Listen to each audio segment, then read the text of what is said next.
Welcome to Rhinos and Aliens. Welcome, Rhinos and Aliens, to RAS 114. This is the #1 podcast in Western New York. And for today, we have recurring guests. Yes, sir. He's up till he sees up. Much longer than it should have taken, but we finally got them back. We got Mello and G. Mello the Truf, baby. It's Gustavus. Davis. You feel me? My Big boy G. Mello. AMG shit. Y'all know what it is. Yes, sir, baby. We in the building. Like always, you got Nature Boy. And then in the background around us, we got Conscience. My boy Conscious. Shout out to Rhinos and Aliens. Thank you for having us. Y'all know what it is. Definitely. Appreciate y'all, For boys. sure. It's an honor. Okay, so the first thing, let's talk about some music, because you've been putting out some music and you have some stuff building up. So I just want to talk about what's been going on for the past couple years, bro. It's been a hot minute. For sure. Oh, yeah. It's definitely. sure. Man, shit. Well, man, first and foremost, man, thank you for having us. Like I said, man.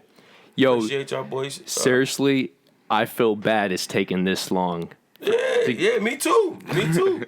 That's why I come here. I'm like, damn, man, I feel bad. Like, I'm going to come here and them boys going to be looking at me like, man, nigga, you was supposed to be here. But and we was supposed to be here. I told G, me and G talk about it all the time. Well, why the fuck we ain't go back on Rhinos Daily? Yeah. He like, man, shit, we got to do that shit. I be trying to. I fuck with podcasts. podcasts deeper than y'all know. As you can This tell. all the fuck he listens to. We be on Warzone. The nigga be playing. He be. I work. Yeah, I like podcasts. Like, bro, turn that shit down. Can't hear these niggas footsteps or nothing. I meet new chicks, right? They come to my house. Joe Button in the background.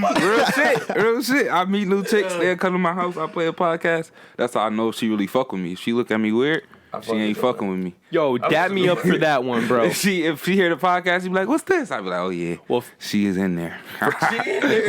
first off, podcast. you know you're a legit podcaster when you bring new bitches in the crib and you're still listening. Well, fuck. I'm gonna care. Listen, you gonna hear this and get out. You either gonna hear this and turn get the out. motherfucking podcast up like it's R&B. He trying to set the mood with the podcast. I clean my house, the podcast. Like, That's why I ask. That's why I be asking y'all about y'all shit. But yeah, man, like. Yo, I'm the same way. It's multitasking in a sense. You get to listen to somebody you relate to or learn some shit while you're just knocking out some tedious stuff. I was just telling my girl I be feeling weird as hell. I'm sitting here listening to other people's conversation. And I be laughing and shit like, you're a fucking creep. Like you sitting in a room with him and now you started feeling. Hey, but yo, the crazy part about that though is a billion motherfuckers sitting there doing the same thing. That shit So is it weird, ain't just dude. you, you know what I mean? Like, Then they be having little inside jokes for their show. I know all the inside jokes. It's like, what is it about it though? What is it about a podcast that just grabs motherfuckers like that? Personally, the world has become very isolated. So it's, for whatever reason, it's harder to get that community bond that was much easier to get. And podcasts is a way to relate to people that you can't see or you wouldn't normally see. And it's like, okay. It's like somebody gets me. So it's basically like it's a conversation that you're not having, but you a part of the conversation because you there for the conversation. Well, it's no different. Like, it's almost like back in the day when they used to like motherfuckers had like open conversations or debates and shit like that, and niggas would go to that shit. It's like it's kind of like that shit where it's like you got motherfuckers talking about shit you want to see, and then it's like podcasts like 85 South. That shit just funny. You feel me? Joe Button podcast. That nigga was a rapper. Now he a podcaster. Be fucking all the Spanish bitches. That shit be kind of cool. And they fuck with Buffalo, so it's like that shit be cool. Then you got Wallow and Gilly. The nigga Wallow walked the yard 20 years and came home and got rich. And you feel what I'm saying? Like, Wallow? Wallow, yeah, that nigga did 20 years. The Atlanta nigga? No, Wallow. Oh, Wallow, never mind. Wallow 267, bro. It's like, but it'd be like mad different podcasts. Salute to him though. Yeah, he did 20 of them things, man. And came home and just ain't tell none of that. It'd be like different, just different shit. It just pique your interest. And then you like Taxstone. Remember we was talking about him earlier. Yeah, that nigga was a gangster with a podcast. So it'd be like, oh, the shit be funny. Taxstone had a podcast. Hell yeah. That's why you know so much about that. Yeah. I'm thinking like, how the fuck this nigga know all this shit about Taxstone? Fuck yeah, he got a podcast. It's crazy because I just seen a post about Tory Lanez and shit. My cousin like, man, Tory was talking on his joint. I fuck with him. My other cousin put a little rat emoji on that motherfucker. I came up one day like, damn, we was just talking about this ass thing, right? But I don't understand. I don't know. It's a gateway to the mind. Yeah, the podcast. Yeah, yeah, for sure. I don't know. You gotta be Mellow people. If you got a podcast, people will watch it. You got a good sports opinion. And No, you but I was about to say it people could be that's heavily anything. opinionated. It could be video games, it could be science, sports, it could be random knowledge, entertainment. We got a sports drink too. I'm telling you, we got a lot of stuff, bro. If you trying to get into something, I told him, man, we gonna talk sports and all that, man, because I'm a sports fanatic. We got a Niggas lot. that know me, Yeah. I'm like a sports almanac, motherfucker. Like, it come to football, basketball, I'm pretty boxing.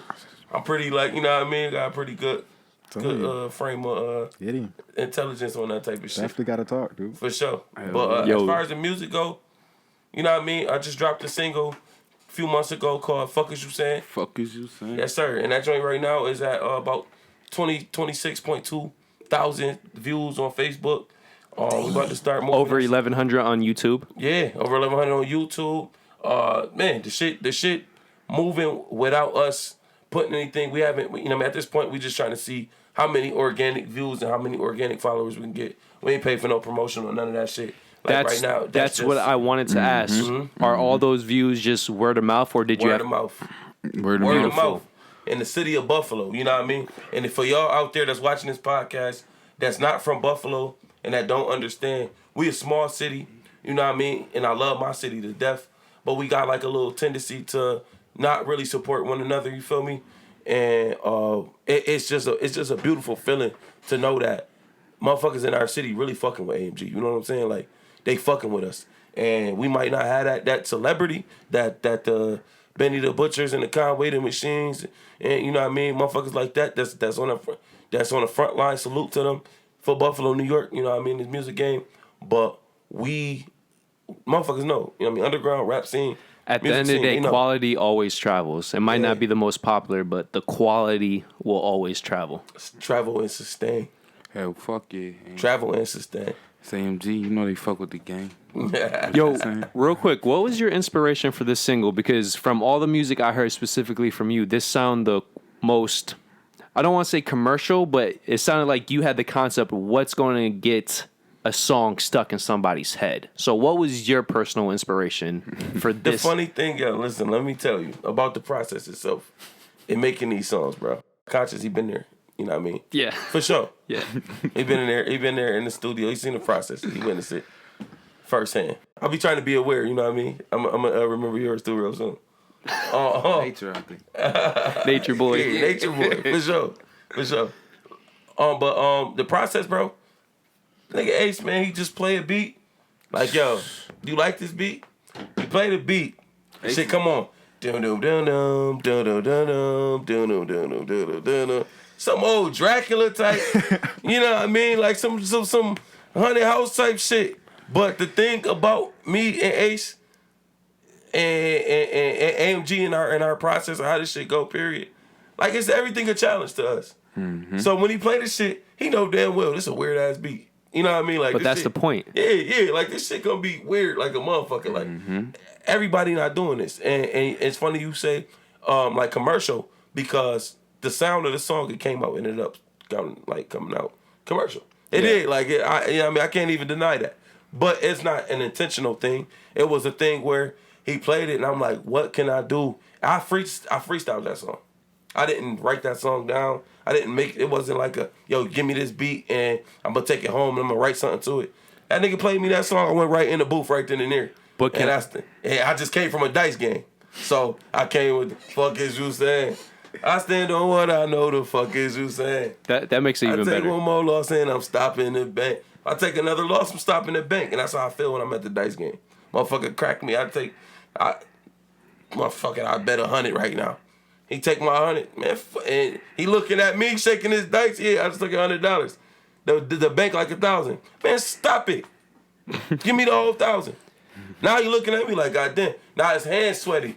That little confidence he had in his robe, it ain't there no more. You feel me? I take another loss, I'm stopping the bank. You feel me? That's just how I feel, and that's how I live. Before we get any further, though, I want to... That's why I fuck with that part. Yeah, you got to. You got to fuck with it, bro. I want to point out to the audience, you said first and foremost that Ace created the beat, and then you went off of the beat. Yeah.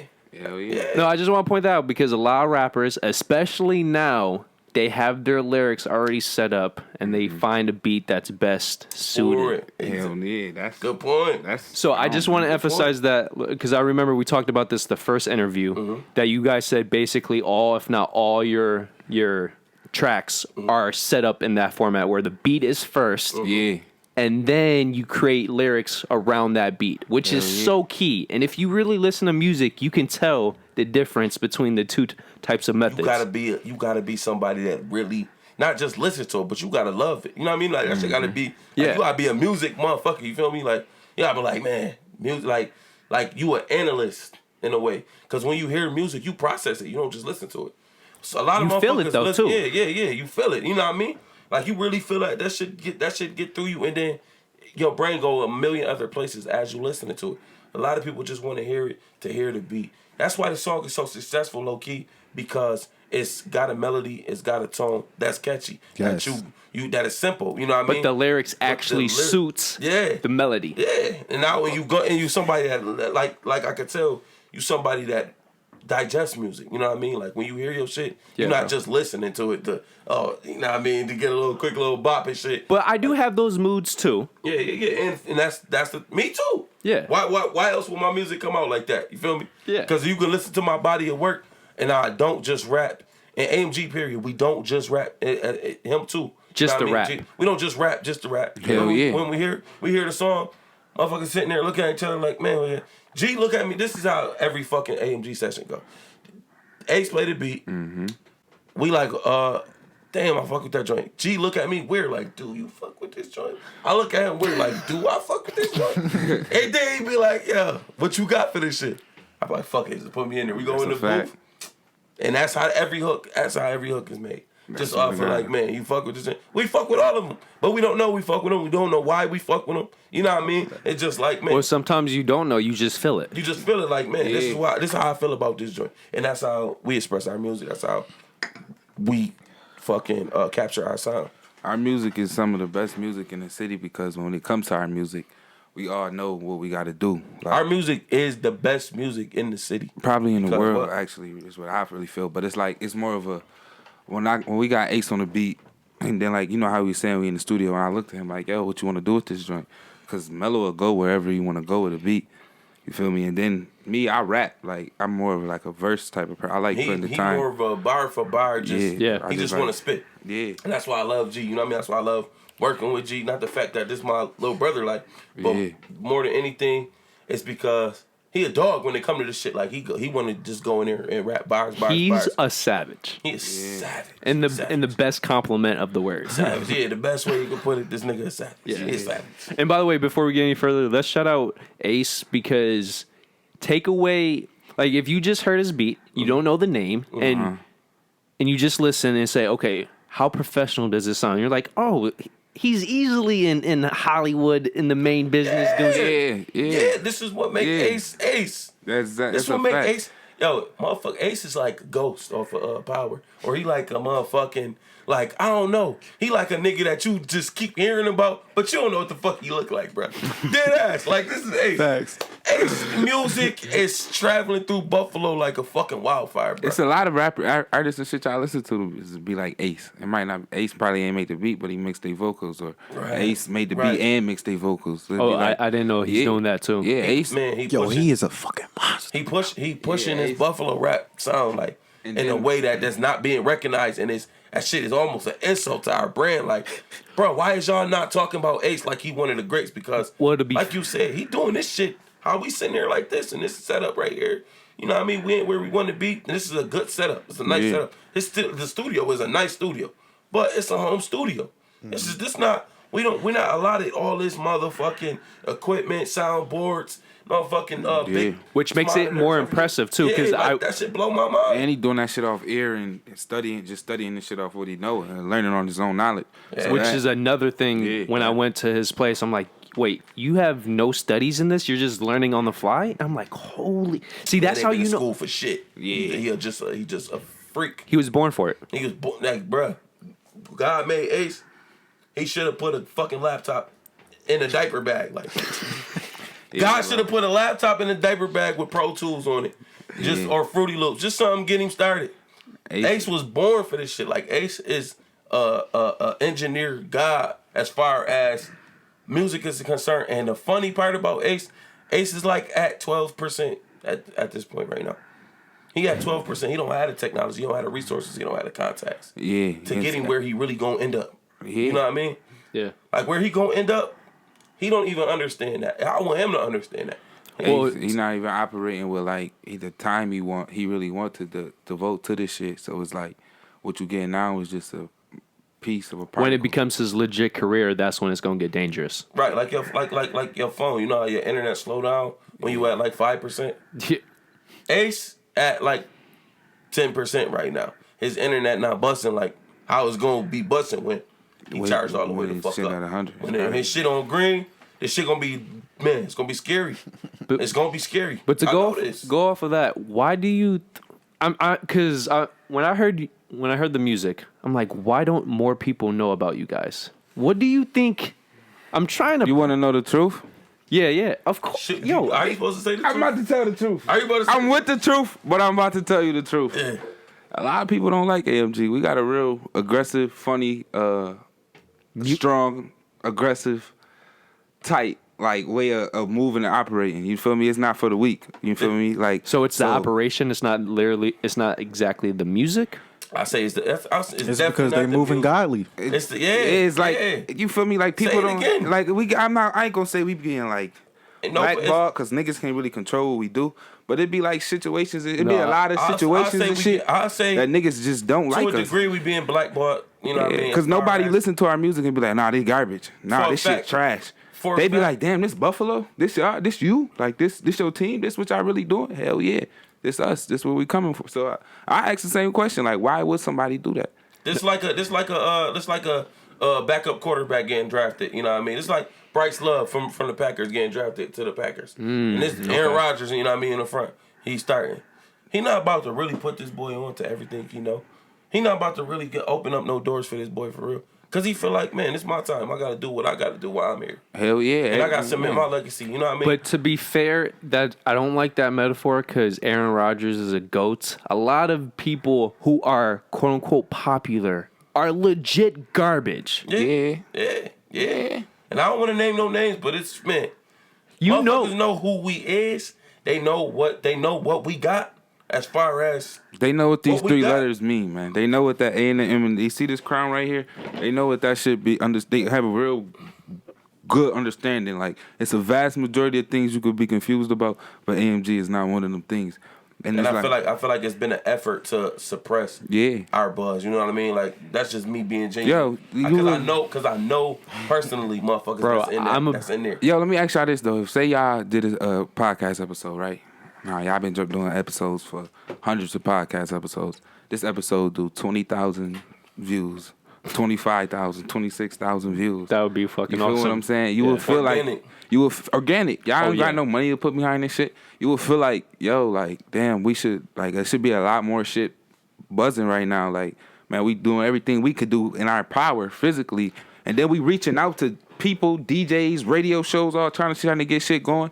Some DJs and shit fuck with AMG. You feel me? I like what them boys got going on. But some DJs and rappers and radio personalities and all that shit, man, them niggas that's not fuck.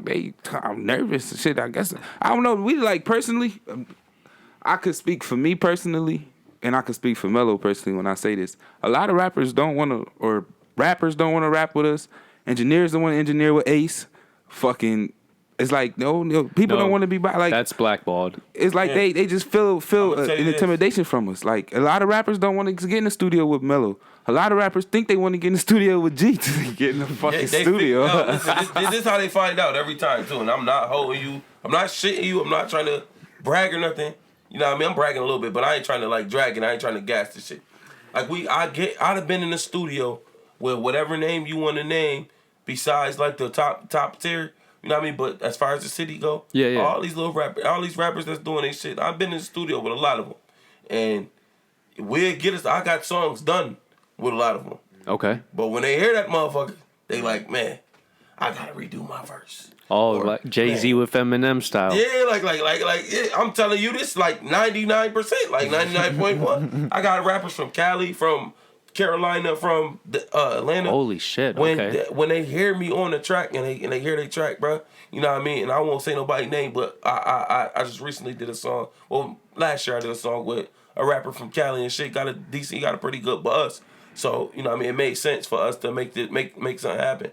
And he played me the song, and the sound was so unique, and it was weird. It was gloomy. And he was talking some other shit on there, but he was talking some shit, and I liked what he was talking about. Okay. So I'm like, for sure, we can do something. And he was #1 on Reverb Nation. Shout out to Reverb Nation. That's somewhere that I started off early, fucking with, as far as getting my shit out there. But he's #1 on Reverb Nation in his region. So I'm like, yeah, for sure, let's do something. You know what I mean? So we did the song, and I told him my feature price, and he told me like, you know what I mean, like I really can't pay right now because, you know what I mean, I got this much followers and I got this going on, that going on. So I just feel like, you know what I mean, like maybe you should be paying my feature price, whatever. Wait, he said that shit to you? Yeah, he said like, bro, I got, you know what I mean, I got a fee. I said, bro, you reached out to me, you feel me? Like, but I said, you know what? I'm gonna do you a favor, you know what I mean? I'm gonna send me the track. That should have been a sign right there, though. He sent me the track, bro. I put 8 bars on it, not even a full 16. Send it to him. He hit me back 12 a.m. midnight. Yo, bruh, you gotta give me a full verse. I'm like, nah, hell no, I ain't give you no full verse. That's what it is. You gotta finish that shit out. It's your song. Do what you gonna do with it. Like, bruh, nah, hell nah, bruh. You just went crazy on this shit. Like, he like, man, you gotta give me a full. Matter of fact, I'm about to redo my shit, bro. Matter of fact, and then I'm gonna just go a whole nother angle with the song. I'm like, nah, bro, leave. I like your shit. Where it's at, you know what I mean? He's a snake. Just put some more shit on there. You know what I mean? Put more bars on there. But he probably didn't even know he was capable of that. He didn't think he was gonna get that. Bro, he heard my shit on Reverb, so he already knew what's up. He on whoa. Being there and it being your shit and you experiencing this shit for yourself, and you hearing like, God damn, I'm going. What the fuck I'm gonna say now? Like, you know what I mean? Like, he don't got no confidence in himself. But he should. But he do. He a cocky motherfucker, and I love it. And he a talented motherfucker. But it's like you in a certain room with a certain caliber of motherfucking MC. Step your game up. Yeah, like now I'm trying to step your shit up. Period. Cause now you suggesting that you want to be on a type of track where you accept that type of challenge. You feel me? You suggesting that you want to be in a situation where you got to step to the plate. Just knowing what I can do on a track. Yeah. And you reaching out to me. You know what I mean? So you accept that challenge, bro. I want to see you accept it. I want to see you. I put 8 bars on it. If I'd have put 16 on there, you'd never rap again. Because the verse itself, a lot of my shit that I was saying was directed directly towards him after he said what he said about the feature price. And I could play that shit for y'all boys, but I won't. Cause then it's gonna you know what I mean? I don't wanna hurt nobody's shit. Well, off camera. This shit ever blow one day, you know what I mean? This shit gonna end the motherfucker right here. Off camera? Off camera, I got you. Oh, okay. Off camera, I got you. No, I gotta hear this now. Yeah. No, because the moment he said what he said to you, I felt disrespected. Yeah, I felt. Imagine how AMG nigga feel. Yo, bro, trust me, because just getting logos, bro, you should hear some of the shit people be saying. Like, bro, so many people say full price up front. I'm like, wait, what? Who is you talking to? That's the first thing I'm gonna think. You tell me full price up front. Who the fuck you think you is? Well, not only that. So I'm supposed to put who you think we are? My faith into somebody I don't know, that if I pay you fully up front, you're going to do what we quote unquote agree to. There's no way, Jose. Internet got these motherfuckers. Yo, gassed up. Crazy. Now, don't get me wrong. We got a relationship. And it's bad. And I know you for being this. And you got a fucking reputation that I know before I met you for doing the service. That's something different. Yeah. But you got to prove your worth. But don't get me wrong. If a motherfucker tell you they price, and then I got to make you show you my price. It's just like if somebody was coming to me to buy one of these trays, and I'm telling them the trays is however much they is, and they telling me I only got this. Well, guess what you don't got? Like you got to protect your value and know what you worth. Yeah, but to be fair, you see this tray. You know if you pay the money, you're gonna get that tray. Yeah, right. Yeah, true. Right. True. When you're paying for, like for example, that's like a musician, whatever. Mm-hmm. I'm paying you to make a song, and you say you want the money 100% up front. It's like don't even sound. That sound like a scam. That ain't how we gonna do business.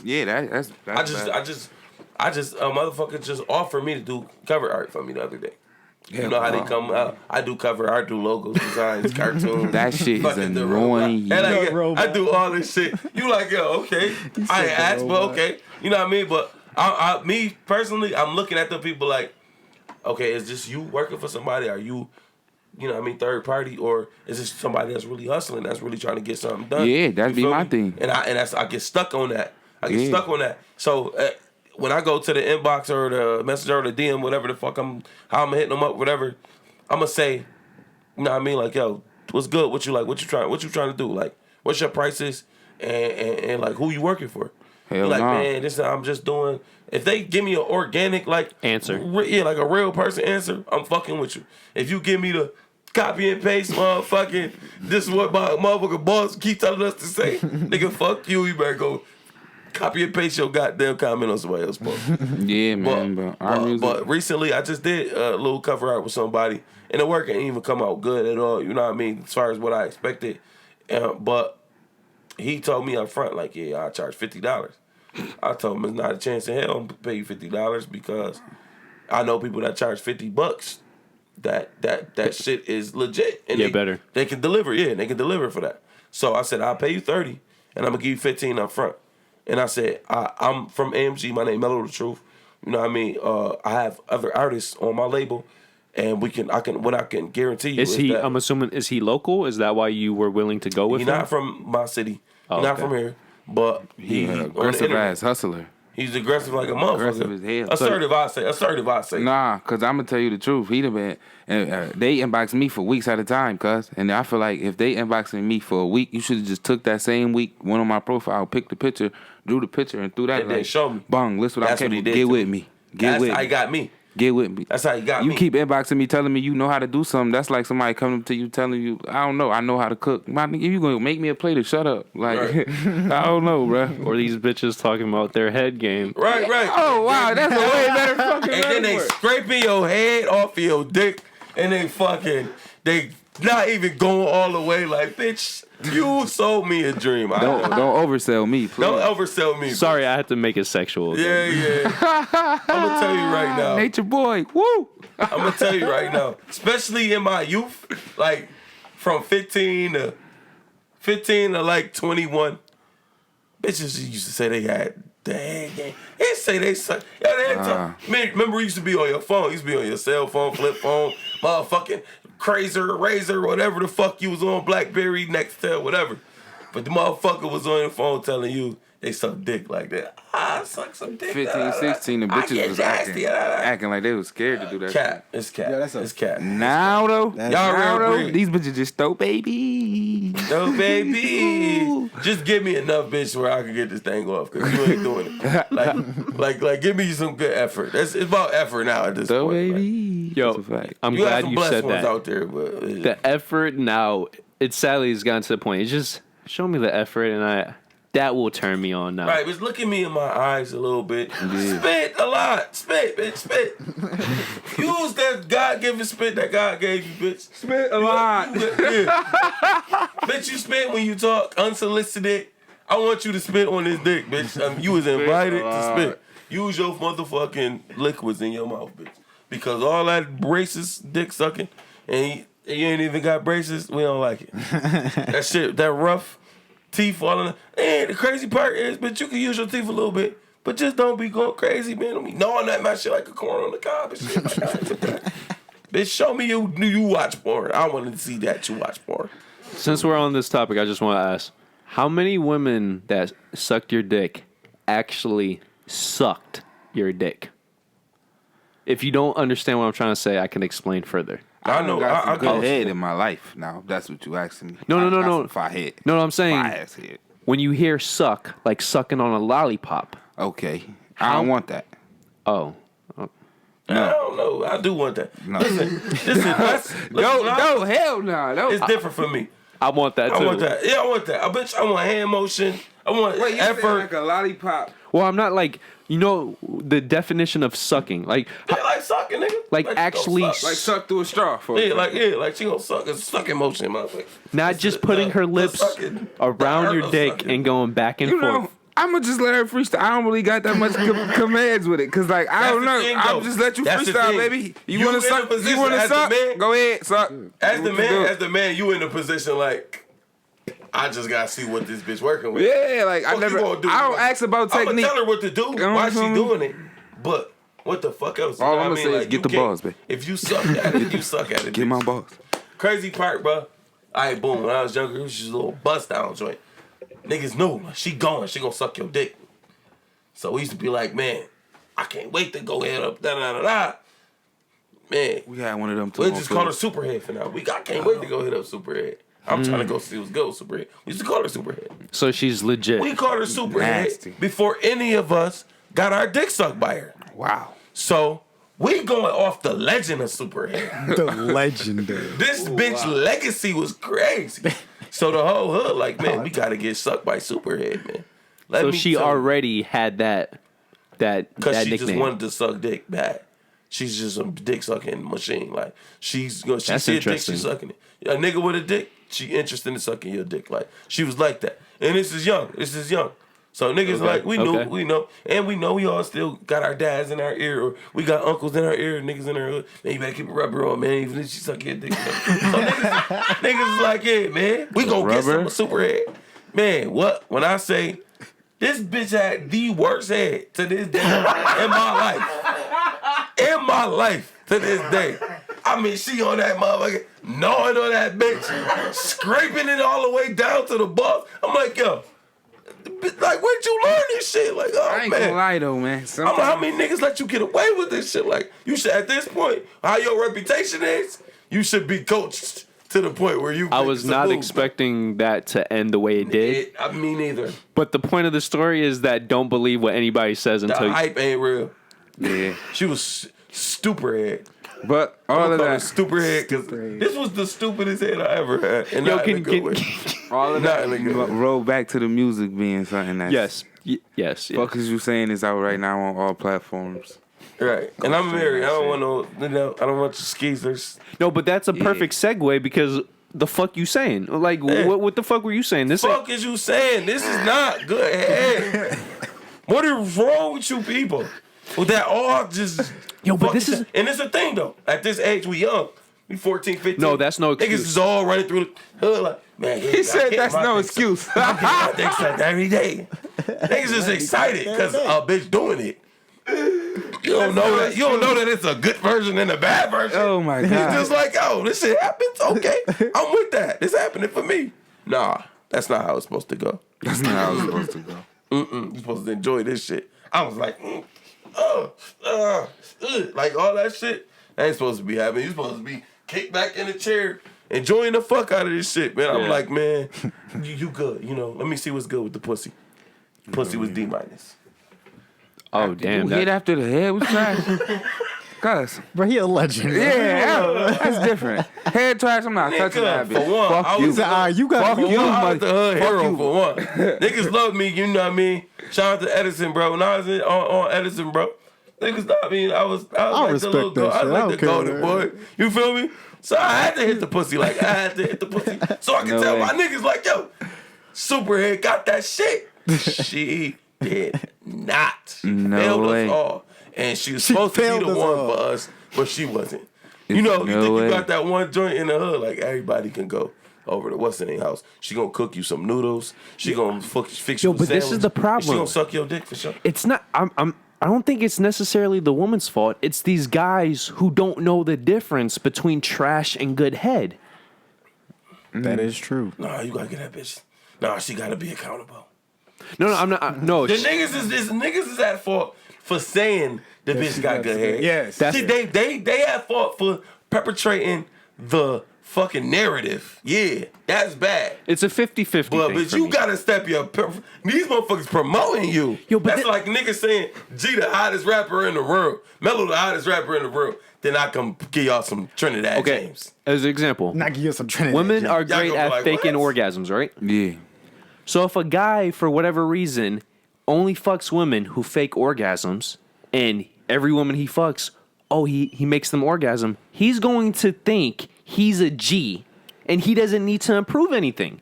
True. Yeah, True. that's a good point. So if every guy's telling this woman, "Oh, yo, you are the queen of sucking dick," and every single dude is telling her this shit, why does she need to improve? She's doing it. The crazy part, you say that. I'm gonna keep scraping that dick. Yo, she's and when she scraped the dick, she looking at you like she doing a good job.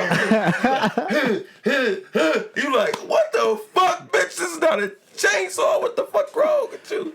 Yeah, but she got that eye. She got the eye of the tiger. You know what I'm talking about? Like, she really looking at you like she killing this shit. And like, yeah, motherfucker, you about to nut, ain't you? I'm like, bitch, I'm about to punch.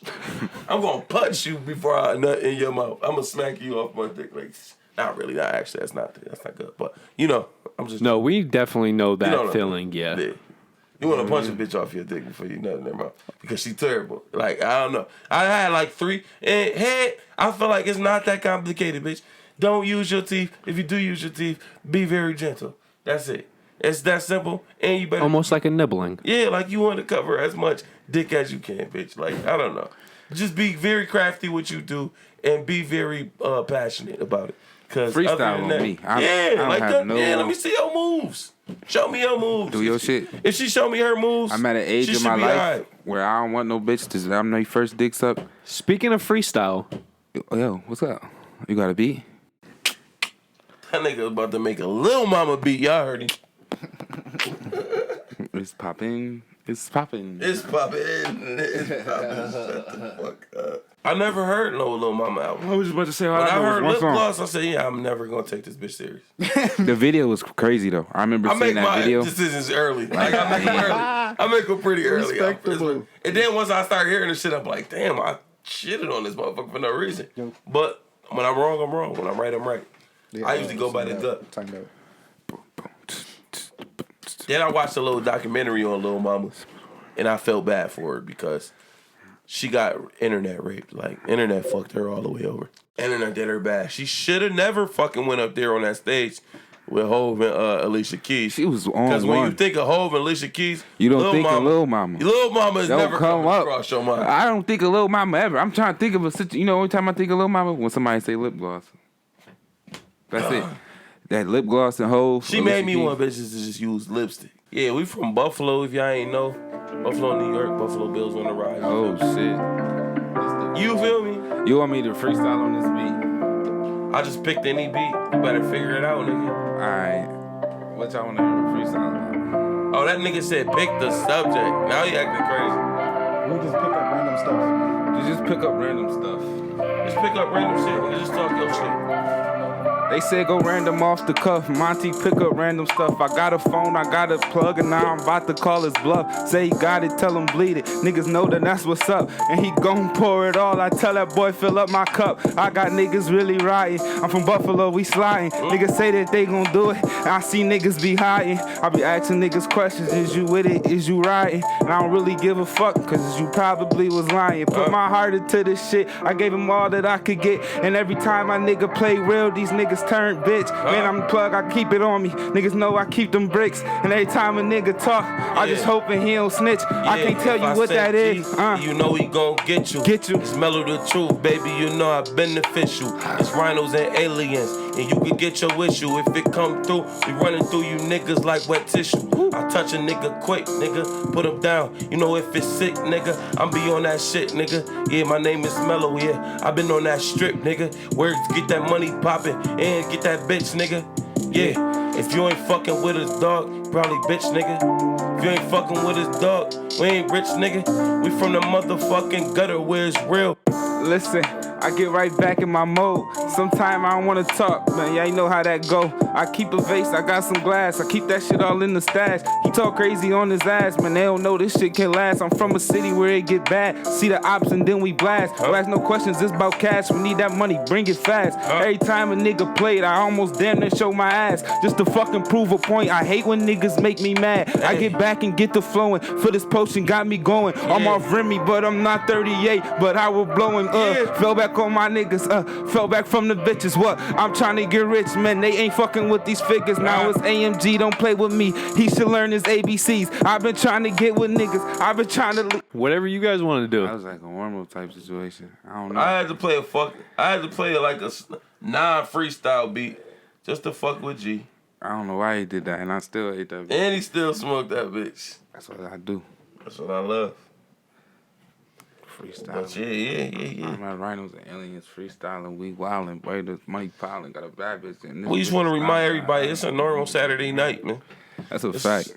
It's quarantine year. You feel me? Quarantine year. That's what you want me to get on? We want you to get on that. And Ace made this beat. Ace, we got to talk. I ain't hear this shit yet. Look. It's mine. I'm back in my prime, I'm back on my shit. My dog is with me, you know how we get. Keep 20 hitters, they know they gon' hit. I pull out this gun and this shit ain't gon' miss. Been on my grind, I've been in my prime. It's Big G, nigga, I'm ready to shine. Niggas be playing, I got that money and I got the spot and I'm calling the dime. Put a dime on his head, I'll probably leave him dead. I was playing with niggas, they heard what I said. I done been here and I done been back and I done slung this and I done did that. Ace on the beat and this shit slap. I'ma get the money and go bring it back. And Mello the truth, we speak facts. And I'm with my dogs and they knowing that. Hey, if my mics on him, I'ma get him going. Fuck nigga, better leave me alone. I'ma smack his fucking head now. His bitch better come and give me down. Motherfucking money on the table, you know I'ma get it, nigga, we gon' run. Anytime that it comes down to it, nigga, you know we gon' get it on. Motherfuckers know it's AMG. If you fuck with my family, I'ma leave you so 6 feet deep, nigga, fuck his family. I leave him where his motherfucking head at, nigga, wrist is where that. Motherfuckers come and get that. Leave him ass getting that. He gon' go and where it's got, nigga. Weigh it twice, bag it once and sell it all. They up the price, you cut them off. It ain't sounding right. Listen, last time I risked it, I took a fucking loss. Come on. I said, listen, I'm about to give y'all the same shit, just in a different pace. You ready? Weigh it twice, bag it once and sell it all. They up the price, you switch the plug and cut them off. It ain't sounding right. Last time I risked it, I took a loss. I got prescriptions, I could feed his addiction to clear a cough. I'm conflicted, this plug won't promote me to moving soft. I'm gifted, I know how to flip it and who to call. Flip shit, he just gotta pitch it and I could toss. I'm in the field with the hitters, we ain't playing with no ball. Listen, I come so correct. I'm ice cold, let the snow collect. Stat show, MELLO the best. Anybody paying attention could've told you that. I expose the rest. I know niggas making millions in a year and they still gotta show respect. I'ma have a rap game like this motherfucking throat and neck. Look, O to the R to the IG nail. Female, send a nigga detailed emails. Look. I'm with Rhinos and Aliens, smoking some shit that'll make you see aliens. I'm in some dudes from out of them telling it. Niggas be talking, I know they be telling it. I am not with this, I'm not a felon. But don't push me, cause I will go tell. Oh man, oh my God. I'm getting my bag, yo. You can't get in my bag. Who can't get in their bag? He can't get in your bag. Who can't get in their bag? You can't get in your bag. They put me in my Duffy, I hopped in my bag. No, this not a Louis, but I'm on your ass. Got a bad little bitch and she doing the dash. I get it, this money, just look at the tag. AMC baby, I really the brag. My nigga Mello gon' get on your ass. I told him to be cool till he made me mad. Maji gon' get up and get where she at. Listen, I'm not one for the games. Niggas be playing, they know I ain't lame. My niggas coming, you heard what we saying. They fuckers you saying, this AMC man. Told me go get in my bag. I went in the bag and go got on my gats. Now I'm up and I'm ready to strap. They hit me the lotion, I know where you at. They send me the loaded, they send me the addy. I'm about to go grab him. I gotta go tag him. I'm back on my bullshit. I'm ready to stab him. These niggas be playing. They know how I got me. She playing. I heard he was ratting. Wait till we catch him and wait till we tag him. Niggas got money. I'm ready to add him. Niggas got money. I'm ready to smack him. Come on. Talk that cause we like that. If you like that. Fucking nigga, bitch. Fucking talk that. You don't like that. Yeah. I be mumbling. Comes off of that 1738. Motherfuckers come and fuck with us. I'm ready to smoke now. We should have said this for the end. He said we should have said this for the end. Yeah. We should have smoked on the porch. We should have smoked on the porch. I don't know. These are all ace beats too. Just want y'all to know, like this is the man. This is how my boy go. Freestyle, like that's crazy. That was cool though. Well, y'all should have. Yo, that was freestyle, y'all. What's up? Conscious. What's up, conscious? Consciously knowing you don't want to get in the freestyle. Okay, so initial reaction. What is going through your minds in that process, right then and there? When you access the freestyle? When we actually freestyling or just like, as we freestyling? Yeah. As we go, I'm just saying shit like, yeah, like you know what I mean? Like sometimes it rhymes, sometimes it don't, sometimes it. That's something I like to freestyle. Like I like rapping. I told you I'm a fan. I watch more battle rap probably. Battle rapping podcast probably what my YouTube look like right now. So it's like got it. It's like that's what I be. I like hearing wordplay and metaphor. I like seeing niggas come up with that shit off the cuff. Like sometimes like when me and Mello and AMG and shit first started, I used to just text Mello rap bars. He'd be texting me, cuz, what the fuck is you talking about? They'd be like, nigga, just send me some bars back, bro. Let's freestyle through these text messages. You feel me? This is really G. I'm like, G, what the fuck is you talking about? Nigga, send me 4 bars out of nowhere. Real quick though, cause I'm shit to be on my head. Imagine like, you get a text message. This shit say, "Yeah, alligators and the crocodile, motherfucker ain't got no twat in a while." Like, yeah, like it be exercise. I be just want to see where niggas at. I be just want to see it. Then sometimes I be writing. Yeah, send me something back though. Oh, all right. Yeah, but that's what I say. Like, this is why I love G. And I'd been rapping since 2006, 2007. As far as like trying to find a team, you know what I mean, trying to find my niche in this shit or whatever. Yeah. I never really gravitated to nobody. Like, I always felt like, man, this nigga is corny for this, or I can't fuck with him. I can't be on the team with this nigga for that. You know what I mean? Just like, I just always was wary about who I'm rapping with because I don't want nobody to compromise the integrity of my image, my brand. You know what I mean? And that's just something that I always kept my eyes on. But when I look at, this is my little cousin, but really this is my little brother. Like, we in these streets together. We in the world together, period. Like, this is my little brother.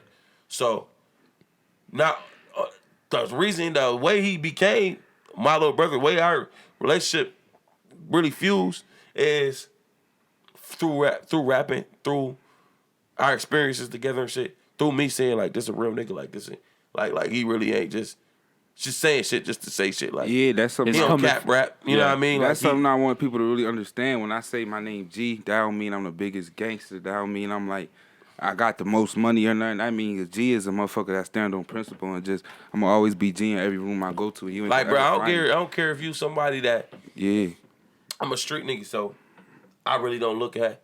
But the difference between me, like, I never claim the fact that I'm a street nigga. Yeah, like, niggas don't be trying to be. Like, I don't be saying, like I'm a street nigga. I ain't saying that 24/7. Like, you know what I mean? I ain't trying to perpetuate that. I got kids, all that. I don't want, that's not the example, you feel me? But I am a street nigga, though. Like, you know what I mean? Like, looking at it from an outside perspective. Like how a motherfucker would label me, they would say that, yeah, like, you know what I mean, that man. But you expect almost more from yourself. I expect myself to never be, you know what just it is? subjected to that. You feel me? Like, it is. I never will. That's never gonna be like. I never look at what's going on in my world like this is what it should be. You feel me? Like, yeah. When I see what's going on in my world, like, it's means to ends. It's what it is. Sometimes you gotta accept the situation that you in for what it is. That's what it is.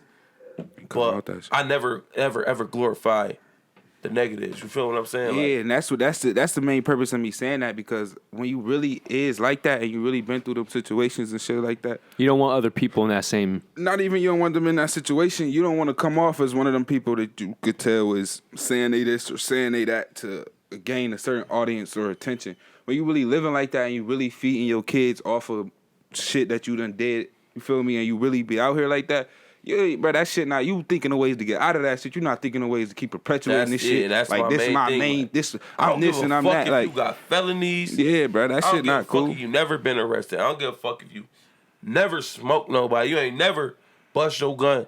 You know what I mean? Like, if you a stand-up motherfucker, I can see that. Yeah, that's if basically you a rap bastard, I can see that. Exactly. If you a punk ass, it doesn't matter the field. It don't matter. I don't give a fuck what color you is. I don't give a fuck how strong you is. I don't give a fuck how tall, short, motherfucker, whatever your rap sheet is, nigga. I'ma judge your character off of my interactions with you. Yeah, you don't gotta be a street nigga. When I'm around you, what type of nigga is this really? You know what I mean? Is this nigga just like, you might be a square, you might be a nerd, you might just be in school. You might not want nothing to do with the shit. But that might be the person you respect the most. I'ma fuck with you hard. Yeah. Because you know who you is, and that's who you is all the time. Hell yeah. If you're not showing out, yeah. You ain't never gonna jump out your skin to be this nigga for the next motherfucker. Like, yo, that's who I am. I can name 10 motherfuckers in the industry right now that motherfuckers love to death. And I'm looking at this nigga like, bro, it's no way in the fucking universe that you really like how you say you is. Yo, real shit. When I live, but like, dog, I can see right through you, my nigga. Cause I'm really out here with the sharks. I'm really out here with the motherfuckers that, if you turn your back, nigga, he gonna have everything that's in your pockets. He gonna have everything that's in your whip. He gonna have everything that's in your crib. You might have a knife in your back too. Yeah, real and shit. You gonna really feel it. It's like, if you ain't dead, you you gonna wish you was. Like it's niggas out here that's like that. When I was really like that. When I was in the A, dude, and they ain't like, rapping. It was like, yeah, that's something else I wanted to say. When I was in the A, bro, I had mad friends around me, and at this time, I'm quote unquote friends. Yeah, I'm doing what I be doing out here and shit. But I had this one friend who I asked him to do certain shit, not no crazy shit. It'd be like I might have my gun on me, and I'd be like, y'all gotta go bust this move real quick, ride with me or something. Yeah, and he just straight up told me out of all my friends, like, yo, bro, I ain't really feeling this shit. Like, this not really me. Or like I'd be like, yo, let's go do this, that, and the third. He'd be the only one to be like, bro, that ain't really me, bro. I ain't about to get into that. And me, out of all I had niggas that around me that I was closer to than him, but I always respected him the most. Cause I knew when it came down to it, I was always gonna get what he really felt like. I was never gonna have to. He's not gonna. Yeah, to me, that's what made him a real nigga. Cause it wasn't cause he wasn't trying to be like, you feel me, what he seen out he was around. He knew he wasn't like that. And he was the youngest nigga in the room too, so it was kind of like, that's even it was dope as hell. But it's like then it's just like what he said. But it's like, man, the people that live this lifestyle don't really want to rap about it. Like the people that's like because they know everything that comes with it, so they don't want to. I give you a real basic example. Tupac wrote "Brenda's Got a Baby." Right? Okay. Yeah. Yes. That's because Tupac was a rapper. Brenda was never gonna write "Brenda's Got a Baby." She was never gonna write that song about herself because it's her real life. She not even thinking about putting this in. Oh, this is every day. Why would the fuck would somebody want to hear about it? See what I'm saying? It's like Tupac is an artist, and from the artist mindset and the rapper brain, you like, yo, this would be a dope ass story, and this shit on my mind. It's how I express myself. But Brenda, the person who the song actually is about, who really living this story, she ain't about to go to no. She not writing no raps, dude. She gotta, you feel me? She got a whole listen to the song. She got a million other things going on, and that's how it be when you really like that. It be like you be looking at that shit sometimes, like, man, niggas that's really living like that and really doing this and really doing that, bro. Niggas don't want to keep rapping about it. Niggas don't want to talk about that shit. That's not. Yeah, I was gonna say it's just not rapping. It's just talking. It could even be. It don't gotta be on some violent shit. Like niggas that's really struggling out here, motherfuckers that's really, or niggas that's really rich. Niggas that's really rich don't want to talk about being rich all the time. They want people in their business. So it's like it's a two-way street. Rap shit sometimes come with some. I don't know. It'd be a lot of fugazi, and that's why like when you ask what we be thinking about when we freestyling, when I'm freestyling, bro, it's literally freestyle. I'm trying to finding a million different ways to say my ABCs. I be thinking about it on this saying my ABCs. Like, yo, what about if you a street nigga and you out here, you witnessing a motherfucker around you though, like everything he doing, he not really living like how you boys is living. Like it's he not living off necessity. He not living off his situation. He literally look like bro, you ain't even got to do this. Like, bro, you putting your life in a situation. So what's the question again? Like, imagine you a street imagine you a motherfucker that's literally living in this in the bottom half of America. Like, yeah, you living in the trenches though, like, and you seeing motherfuckers around you. Like, bro, you really don't got. You ain't got to do this. You don't have to be slinging shit like. Yeah, he trying to say, imagine you really live like you really live like this, and then the nigga next to you he don't gotta be doing what you doing. Like, yeah, like, bro, you could just go live a regular life. Okay. Yeah, like, but why is he? You just entertained by my lifestyle, and you like the way this shit look. But you watch him, and then you watch him blossom into like this street, like this figure, like this motherfucker that motherfuckers is looking at, like, yo, he really do. But you know damn well, like, this nigga ain't like this, bro. I mean, when shit go down, like, do you think it's fake or does it? I mean, that's that's like the real thing about it. Like, a lot of niggas like me, period, bro. I'm gonna tell you like this. I live my life every single day trying to figure out a way to better my life. Mm-hmm. You feel me? Not bring it down. Yeah, not bring it down. Not even treadmill. You don't even want to be in the same spot that you was in yesterday. You feel me? If you ain't growing, you're dying. Yeah. If you ain't growing, you die. I like that. I'm gonna fucking write that down just so I can. That's some inspirational shit. Real that's shit though. Real shit though. If you're not growing, if you ain't growing, you dying. That ain't growing, it's probably about to die. So when I see motherfuckers 35 years old talking about clapping motherfuckers, and I put my little niggas on you, and I do this and I do that, and it's like, bro, yeah, you got the power to do this, or you got the whatever to do that, but you really could be an influence to show motherfuckers a better way to do shit. Yeah, but and see, like it's niggas that's 12 years old that's gonna pick up a gun fast because you got the influence. This is their life, and then they're looking at the fucking figures in front of them. Yeah, and they tell them this is how you get to this place. Well, isn't that how you get to being stable, being all right? It's motherfuckers that's living stable and they living good and they all right, but they perpetuating this lifestyle. Isn't that the problem with the rap game now? It ain't just the rap game; it's our culture. Period. As black True. people, Yes. As black impoverished Americans, dog, that's our problem. Our problem is we make it seem like it's only one way out. We make it seem like it's only one way to get there, bro. And that's what's glorified, and that's what's hot. And I can't act like I don't talk about. When I rap, bro, I talk about my shit I've been through, my yeah. experiences, or whatever. And I try to turn it, twist it, and make it into something like that's something that y'all can fuck with. You know what I mean? Mm-hmm. And enjoy. But I'm still expressing what the fuck is going on. But I'm never gonna say in my raps like, "This is what you need to do. This is how you get it. This is how you do it. This how I got it. This is how I did it." But this not the only way.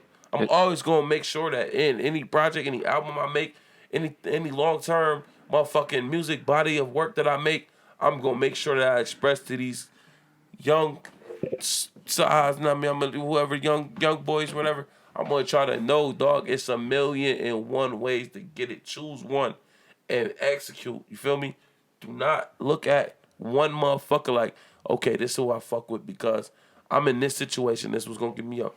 Get out your situation, dog. Even if you gotta bust your gun, nigga, to get out your situation, nigga, do what you gotta do to get out your situation, bro, and then move on and progress. You feel me? Because at the end of the day, we motherfuckers don't understand the jungle we in, dog. They don't understand the jungle. They don't understand how this shit really, how beef never end, nigga. They don't understand none of that. They don't understand that. They spectators. And when they spectate, nigga, they can only assume because they not in there feeling it and going through it. They not. So they can't tell you how to get out. I'm going to tell you right now, my nigga, I'm down there. I know what y'all going through, bro. It's other ways out, dog. Do what you got to do to get out your situation, you feel me? But once you get out, nigga, never look back, you feel me? Never look back. Period. Do not look back. Look forward and then look past that. What you say, bro? I respect that. For real. That's real shit, bro. And I mean that from the bottom of my heart. Dog, I know motherfuckers right now that look like they're not going to get out. I know motherfuckers right now that's younger than me that did 10 years, 7, 8 years. And it just like coming out of that, you never feel like you got a chance. I'm not gonna lie to you. It's like it's easy to be influenced when you it's easier to be influenced when you come from the less you have. Make it easier for you to be influenced, and not even sometimes negatively influenced. Yeah, negatively influenced, and not even sometimes not having, because sometimes people could have, and like Mello said, they might be in a position where they don't got to get it this way. They could go another way to get what they trying to accomplish, and there's some people in the street who tried to go the other way because they was raised in a way or a situation that they wasn't with. So they're like, I'm gonna go this way. I don't want to do that, and when they ran that way, that shit backfired in their face, so now they back at square one. And as black people, what the fuck else you gonna do?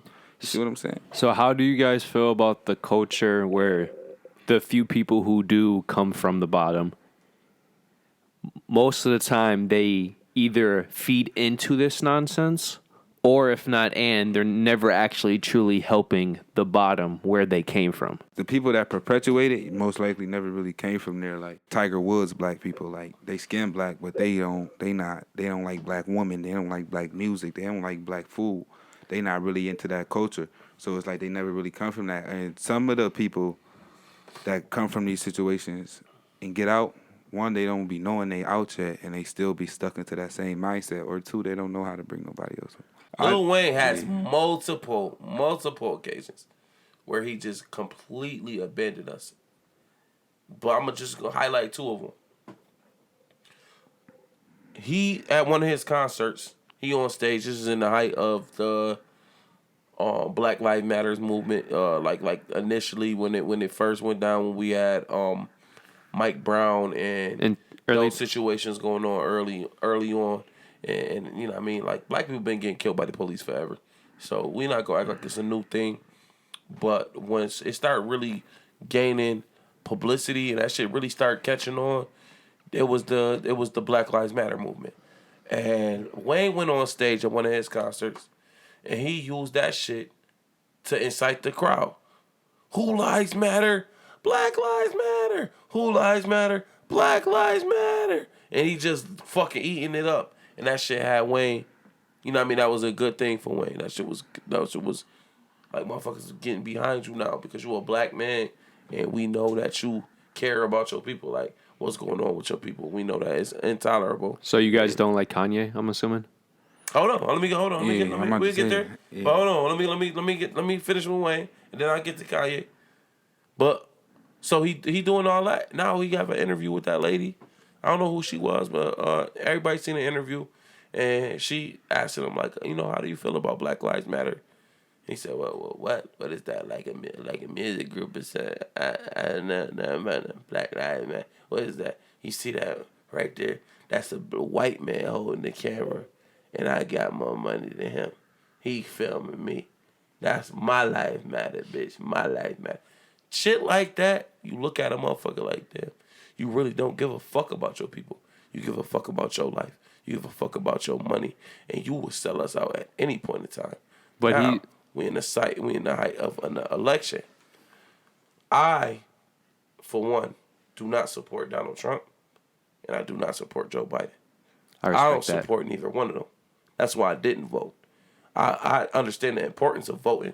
But why would I vote for somebody I do not feel should be my president?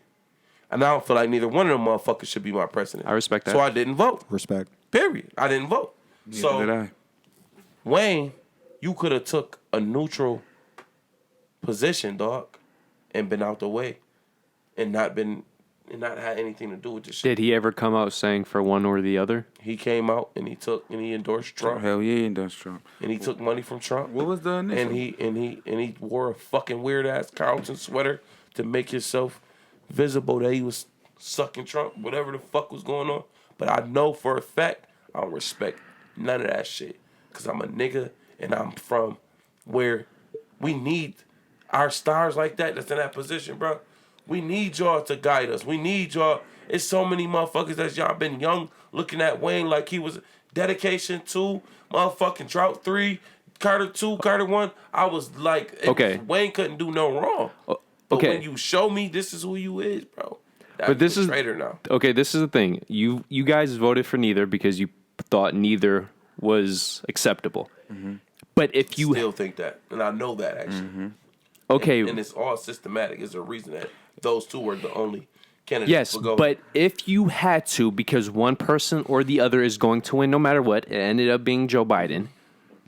If you had to, who would you rather be president, Joe Biden or Trump? I would have to say Biden because regardless of who is in office, they don't give a fuck about us. Period. Us, we never gonna be considered. So there's a reason, there's a purpose for us, and there's always been a purpose for us. For 400 years, it's been a purpose for us here. We are the fucking working ants that get stepped on, and that's just our position in this country. And it might be a few, selected few, that get a couple million that you're allowed to look the part that you matter. But at the end of the day, Sean P. Diddy motherfucking Combs don't matter. Jay-Z don't matter. None of them really matter in the grand scheme of things until they develop their own power structure and make sure that our race itself has some type of foundation as far as our place in society.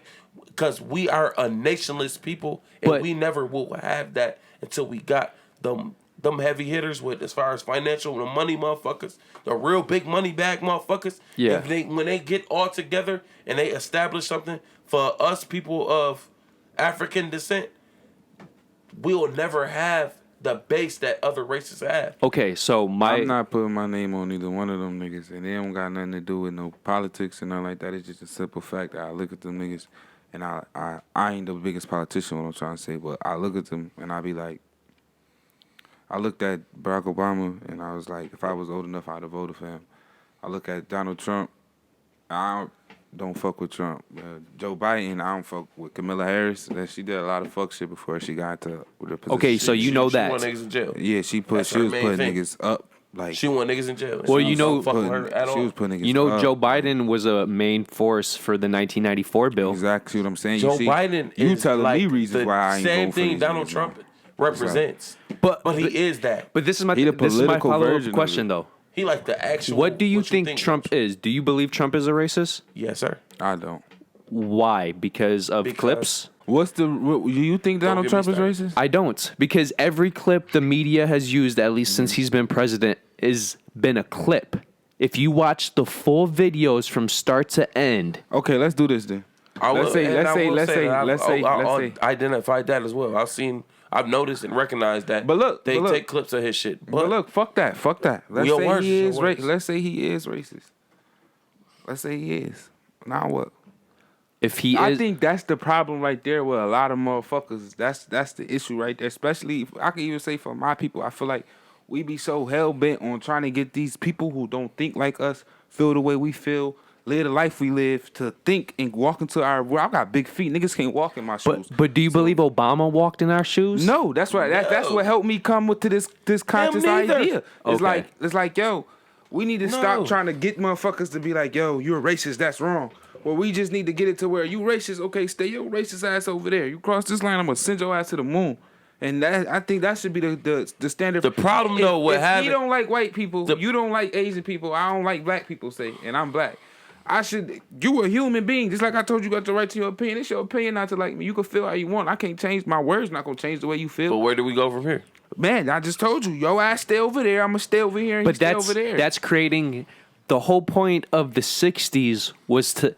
This is the problem with the problem with the 60s. The motherfuckers was trying to integrate some shit that wasn't built for us. We should have been trying to cut out a piece for us. Okay, yo, and I agree with that on a level of I fuck with Malcolm X way harder than I fuck with MLK. I do believe that segregation was not the worst thing in the world because it's like natural. Why do we order. gotta convince these people? Because this is the problem. Most people who are racist aren't actually racist. They're just dumb as fuck. They were brought up to think just because he's black, I have to hate them. But once he knows that person, he's just like me. That's on him to get. Ignorance of the law is no excuse. If you break a law, not knowing it's a law, you still got to go to jail. So if you don't like me because of something you don't know about me, my nigga, that's cool. That's fine. But then we need to. We can't. Okay, but who's more in the wrong in this situation? Let me put it a different way. Who's more in the wrong? The racist child or the racist parent? Parent. The parent. So, yes, this adult should know racism is wrong, but when the media is spitting out shit nonstop, saying you're racist for this, you're racist for that, and setting up scenarios. But I could say this, though, bro. It's like... I agree with that, too, though. I do agree with the media perpetuating racism to a certain mass. Yeah, but say you got a racist child and a racist parent. It start to blur the lines. And people don't understand what's racist and what's just ignorance. And a lot of people get labeled as racist and they just ignorant people. Like they just don't understand, you know what I mean, what's at fault, like what they're at fault for and what they doing wrong. But Donald Trump do not fall into that category. Yeah, because and if you got a racist Donald Trump has tight relationships with KKK members. David Duke, who is a president in the KKK, is one of Donald Trump's. If you are a public figure, a millionaire, you know for a fact that your brand is reflected off of the people that you're around and the things that you say and you do. So you taking pictures, shaking hands with David Duke and shit like that, that is the evidence that we need, that we know. The shit that you said before, this is the evidence that shit was really what we felt like it was. Okay. I can't disagree because that is a fact. He had a photo shaking this man's hand. But let me paint a different scenario. You have one man who is on record for racist acts. You have another man who, let's say he's never had a racist act. Who would you rather want as president? The man who is putting laws into the system that is actually helping your community, even if he has racist acts? Or the man who has no racist acts, but every law he's putting in the community, putting out there, is not helping your community? It might not be hurting, but it's not helping. And listen to me. I just told you that I did not vote because I don't fuck with neither one of them. That shit don't but really... I feel like Donald Trump, he has put in laws in place to help the black community, but he also put in laws in place to hurt the black community. Which every fucking president, just like Barack Obama, who was a black man, has did the same fucking thing. But like I said, I couldn't vote this year. It was like, as a man, I could not vote at all this year. And that's your right. Because, and people be like, yo, fucking ancestors fought for you to have the right to vote. You smacking them in the face. They fought for me to have the right to vote. Meaning the right to yes or no. I mean, you know what I mean? They didn't fight for me to get my black ass up and go vote. They fought for me to have the right to vote. For me to have a chance to vote. I have the right to do anything else. Just real quick, I want to say something and then go into your point. I just want to say, I would rather a man know why he is voting or not voting rather than a person vote. Because everybody in their friend group is saying, oh, I'm voting for Biden. Yeah. Oh, so I guess I'm going to vote. And I feel like that's why Biden is president right now. Biden is president right now because the masses, and this is how the American election works every year, as far as the populace go. As far as the popular vote. The popular vote goes. Yes. This is how the popular vote go every year. We fucking with him because we hate him more. You know what I mean? Like we like the campaign that he ran wasn't as good as the campaign that he ran. We hate him now because his campaign was better. But that's where the Democrats were genius. Joe Biden comes off as likable, even though his policies might suck ass. And I don't even like Joe Biden. When I hear him talk, I'm like, dude, this nigga senile, for one. He look like he wake up in the morning, put his drawers on his head, put applesauce on his ass, and then just go about his day. And they like, Joe, get back here, Joe. You got applesauce on your ass, and your drawers is on your head. You need a fucking hat. Like, I don't know. Like, Joe Biden seemed to me like he just completely burnt the fuck out. And I don't think he is even capable of running a motherfucking office at this point. I'm not disagreeing with you. But Donald Trump spews so much hatred between black and white the whole time he was in. Or you could say the media. But you say the things that allow people to think this way, dog. And you can't blame the media for that. You can't blame the media for the words that you saying, dog. This is how you truly feel. And you truly feel like minorities is rapists and robbers and all this other shit. You truly feel like Mexicans is not human. Like they less people like red. Shit like that, bro. I can imagine what his conversation is about my people. Okay. Because he is open about talking about these people. Like they just not human beings, dog. At the end of the day, America was not conceived by white or black or white people for damn sure did not discover or make America. Yeah, it was natives. If we're gonna be technical, and these natives, if we want to really be technical, racism is not the focus, the topic of focus that we should be focused on. We should be focused on action. It's gonna be racist people. And as a black man, a big black boy, one of the first things I had to learn is there's gonna be racist people in this world. But you still gotta feed your family. You still gotta get up. You still gotta push. So I think if the rest of the black community took that approach to shit, like instead of focusing on this racist shit, not saying what they doing right, not saying we shouldn't address it, they just come together as a community. Not even come together. It's the way we addressing it. We addressing it from a standpoint of please stop, just listen to what we saying. We need to be addressing it as you come across this line, you're not coming back across that line. And I think we'll be on violence never. Bro, that's a dangerous. That's a one-sided story. Violence is what got these motherfuckers these 50 states. They came in Africa and violently took not necessarily true. We got half of the country because of a transaction. What I'm telling you is, what got niggas in the door to be in the room to be able to make that transaction was they came here and seen some niggas here and was like, yeah, I'm taking this shit. But to be fair, if you start with violence, it's not going to end well just because of a population percentage. It's not going well for the black community. But I would make the case it's going worse for the Hispanic community right now. That's even more the reason why y'all niggas need to get in line with us and just hop on. Let's revolt. Please make that case that you just said. I want you to make that case. Yeah, I want to hear what you got. I want to hear what you got on that. It's probably worse. I want to hear how is it going worse for the Hispanic community? Okay. You want me to put down numbers? Mexican. You want me to put down numbers? Who is the lowest percentage of population in America right now in the major groups? I Asians, and then blacks. I think white people about to be the new minority. No, No, white people are still over 60%. Bro, I'm talking about if you look at the stats, if you could do the projections for the next 20 years, the white people is. I'm not saying that all is going to be majority black people. It's so many different people in America now that white people are getting phased out to be the minority. It's not. No, black people are getting phased out to be the minority. Black people definitely. Yeah, that's what the Democrats are. They are literally working day in and day out to wipe us the fuck out abortions, of this country, bro. Why y'all think they want to slow us down? Why y'all think they want to slow with the abortions and shit? Why y'all think they want to stop? Listen. Hear what you saying. Why do y'all think they want to slow us down? Because we are growing too fast for them to keep up. They're about to become the minority. Minority doesn't mean that there's less of them. It means that on a percentage level in this room, it's 3 black people. You the minority in this room because your skin is lighter than ours. That's how because I live in the hood.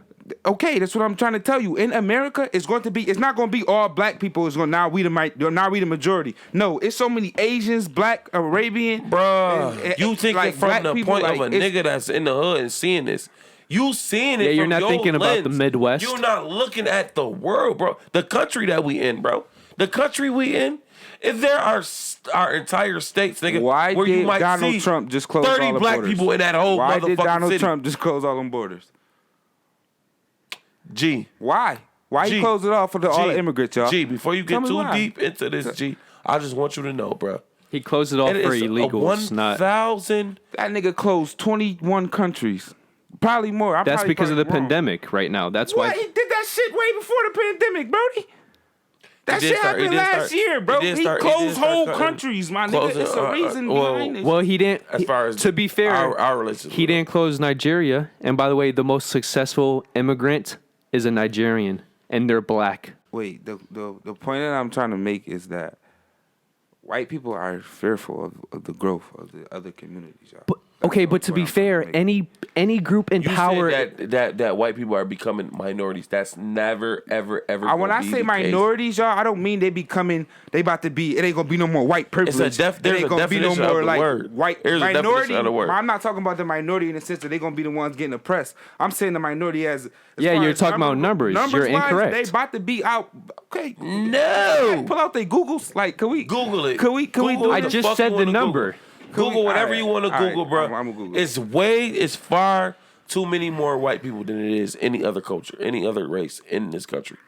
We'll never ever be the majority, bro.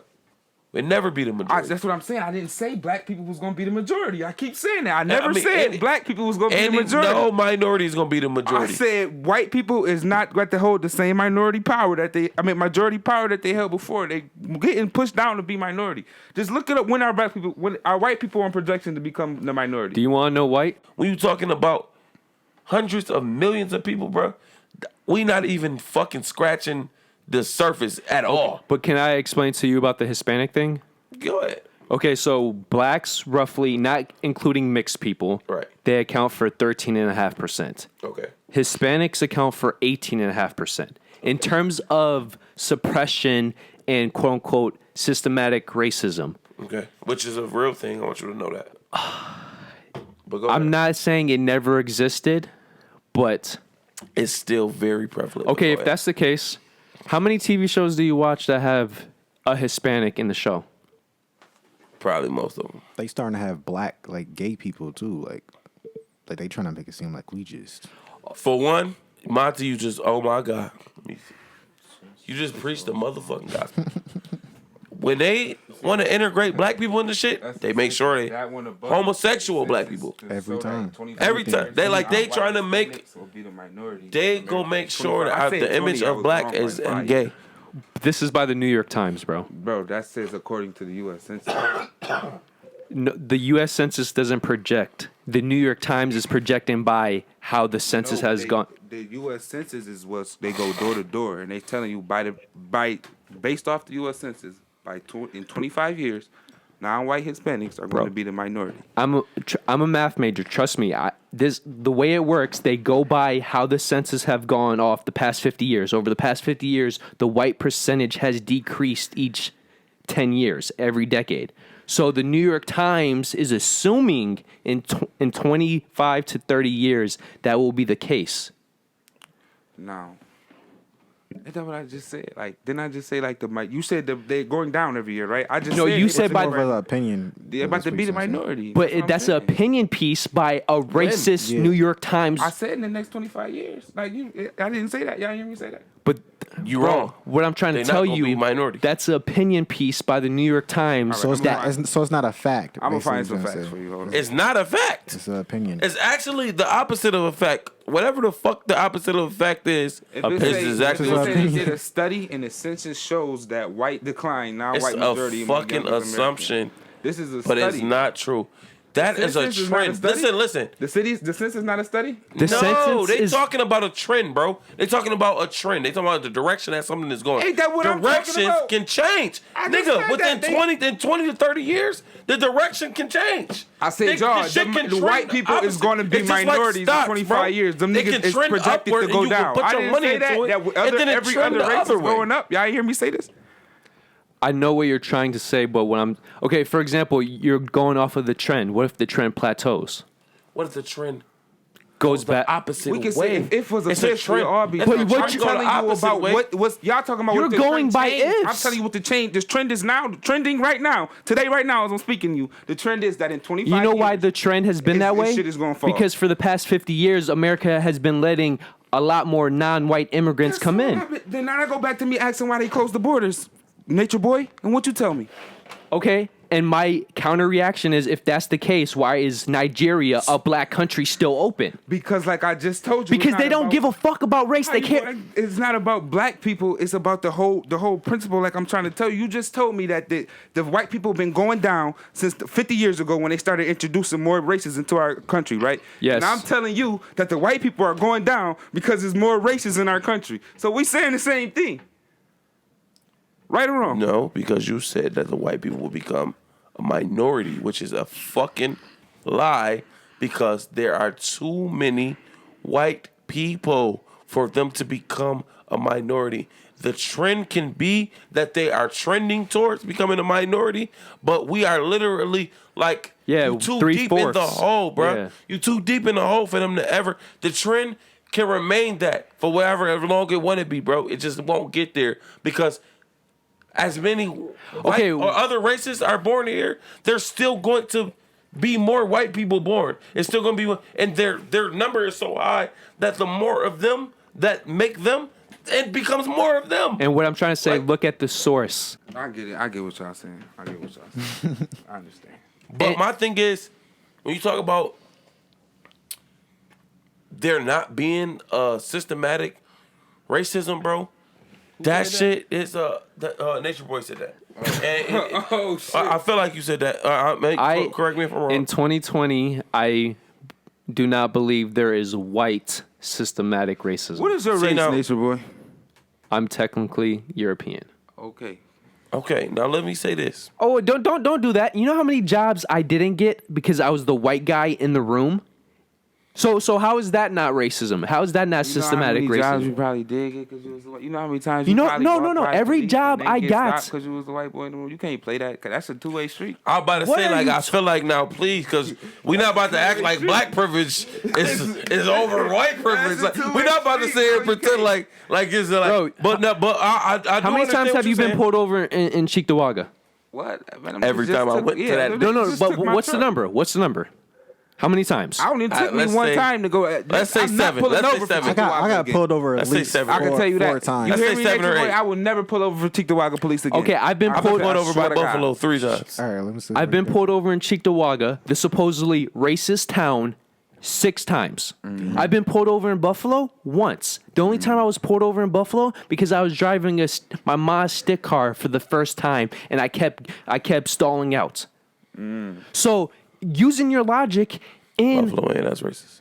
In Cheektowaga, I should have an easy time. No, I don't, because I'm coming from the way I drive through the hood of Buffalo into Cheektowaga, and I'm a white guy, so they're assuming I'm doing some shady shit. And to go off of the whole Trump thing with the black people, that is a great point. But if you're telling me skinheads was in that same area smoking and a woman just got raped and they wouldn't have been pulled over, especially in New York City where they don't play that shit, they don't give a fuck your color. They would now if it's a regular white group, then yes, most likely the black group is getting pulled over before the white group. But if it's skinheads, they're getting pulled over. If it's Hispanics, they're getting pulled over. If they're any race and they're looking suspect, either they have a whole bunch of tattoos or they're making loud noises, they're going to be pulled over. By the way, I agree that at some point in time there is all types of racism, but in 2020, going back to cops killing black people, if you want to look up the stats, bro, I can't show you stats that might switch your mind. It's just going back to the media. We're only seeing when black people are getting killed. Every time a black person is killed by a cop, they show every video. So it, in a sense, is making it seem like it's worse than it is. But when's the last time you saw the news show a video of an unarmed white man get killed? Have you ever even seen that? That's all right. Yeah, I've seen it a couple That's times. all right. But let me just challenge what you're saying, bro. Okay. I got a challenge too. What you're saying. I got mad red flags. For one, imagine being a black motherfucker, like me personally, that almost been killed by the police innocently, like, and I'm in my home with my baby. You know what I mean? I've been almost killed by the police 3 times in my life. I've been attacked by police, assaulted by police multiple times. Now you starting to see this shit on the news. When, in my mind, this shit never gonna make the news. Okay. This shit never gonna be something that motherfuckers care about. You know why? Yeah. Because this shit that happened to my cousin too. This shit that happened to my brother too. Yeah. This shit that happened to my mans too. This shit happened to all of us. And it keep happening. Every fucking time we get pulled over, we think, damn, this might be the time that maybe we get shot in our motherfucking face. Maybe we get shot. Yeah, let me for ask thinking. You, yeah, like as all the times you got pulled over and took my the walker, brothers, was you like nervous you was gonna die? My brothers. Was you contemplating? Hold on. Was you gonna see my brothers went down a one-way on Broadway that didn't have a one-way sign at the corner. They went down a one-way thinking it's a regular street. They just trying to get where the fuck they trying to go. They get pulled over by one cop car. That cop car, these 2 white officers hop out. They pull their guns. Glock 9s in their face. These motherfuckers ready to shoot. They questioning you like you just murdered somebody. What the fuck are you doing? What the fuck? This is a one-way. Did you not know this is a one-way? No, I didn't. Officer, you want to see my license? Goddamn, don't shoot. Like, now they calling for backup. They backup come, and they got guns drawn. Why do y'all have guns drawn? It's a traffic violation. Y'all trying to kill us? Like, dog, I almost died. Motherfuckers never even asked me a question of what the fuck happened, dog. You understand what I'm saying? Yeah, I do. I can't. You get what I'm saying? Like, when I say this shit to my white friends, they look at me and they say shit like, for A, oh, what were you doing? No. 1, that's one of them. Or for 2, I just don't believe a cop would just do that. They confused, they baffled. It don't What even year did make it sense to them. But to me, this is regular shit. This shit happens on the regular to everybody I'm around, my peers. What year did systematic oppression end? Racism end? Can I follow up? Okay, so my thing is, do you believe if I was the person driving that car and if I responded exactly the same way as the driver? It's not a chance. You would have even, for one, if you got pulled over, they'd have questioned you. They might even got smart with you. But you think you would have had guns drawn in your face? You think you would have had motherfuckers calling for backup? Dog, you 2 cops. If my brothers, they not violent motherfuckers. One of them is in the Army. The other one is the most peaceful, loving person that you might ever know. They both live in Tennessee right now. Shout out to Lowe. Shout out to Quez. You know what I mean? Them boys, they not like on the type of time, bro. They found their way out. They did what they did, and they never ever. Like, I done been in the car with niggas when we got pulled over in similar situations. The boys ain't antagonizing the police. They're not giving you a reason to think that you a threat, that I'm a threat to you, to the point where you gotta pull your firearm and make me feel like if I don't make the right response, I might lose my life. I might die right now because I ain't see a fucking sign The sign wasn't on. This is the city's fault. They didn't have a sign. They missing the sign at that end of the corner.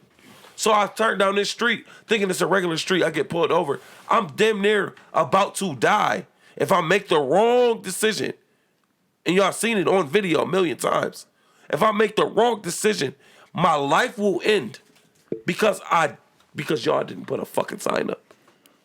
Going off of that situation and from the details you're telling me, that is very suspect. I'm not going to disagree with you. I mean, but if suspect is the word you want to use, then I guess so. But that's beyond suspect, bro. Well, for me, I never want to too quickly state anything saying that's racism. I don't know how the cops' days were going. I don't know. They could have got a call saying, I just want you guys to know, everything I'm saying, I'm trying to do from an unbiased perspective. You want to play devil's advocate, and I respect that 100%. But this is such a touchy subject, dog, because... But I like this, though. I love it, too. As long as you guys aren't getting offended. I want you to know, bro. I want you to know, bro. I respect you more than any fucking white boy I ever met in my life because, dog, you sitting here telling the truth. You really saying how you feel. I swear to God, I'm not playing. I'm not trying to flex nothing, dog. Yeah. If you was sitting here bullshitting me like, oh, yeah, well, yeah, it's wrong what they do to you guys. And then go back to your fucking friends like, well, look, what if it was like this? And you know what I mean? You playing both sides of the fence. Well, to be fair, all my friends are black, so I wouldn't be able to do that. Right. Yeah. But and I know, but to get your point. We in the hood, right? I want y'all to know on the camera. We in the middle of the fucking hood right now in Buffalo. We is not in no nice neighborhood, and we not close to. We on dinner Broadway, where you gonna catch. Don't get out my street. Oh yeah. I ain't gonna get. I ain't gonna tell them exactly where you at. But we in the hood, dog. We in the worst parts of the city, dog, where it's every drug, gunshots, everything you looking for. It's right here. Let me ask you this question. This man right here is not talking from somewhere where he don't relate perspective, and he privileged and he just don't get it. He understand. So this conversation right here is a conversation that you can build off of if, communication. As a viewer, just look it back from perspectives. You gotta respect his perspective. You gotta respect because we all in the same place. He not from fucking somewhere where everything is good for him. You know what I mean? And he just don't understand what's going on. He looking from his place. Nigga, we all in the same fucking slums. He from the same slums too. And this is his perspective and this is my perspective. So I want everybody that's looking at this shit to know that we speaking from the place of this is how he feel, dead ass how he feel, and it's dead ass how we feel, and we gonna respect each other regardless of our perspective. But this is a constructive conversation that needs to be had. This is a podcast. Okay, now your question. This is the power of a podcast right here. Now your question is my nigga conscious. When systematic racism, right? Yeah, like all right. You said like systematic racism was something that was always. It used to exist. Yeah, but I'm saying like, what do you feel like as a white man, as a European man? When do you feel like that shit fell off? Okay, well, do you know the definition of systematic? Yeah. Okay, so systematic means it's in the law. Okay.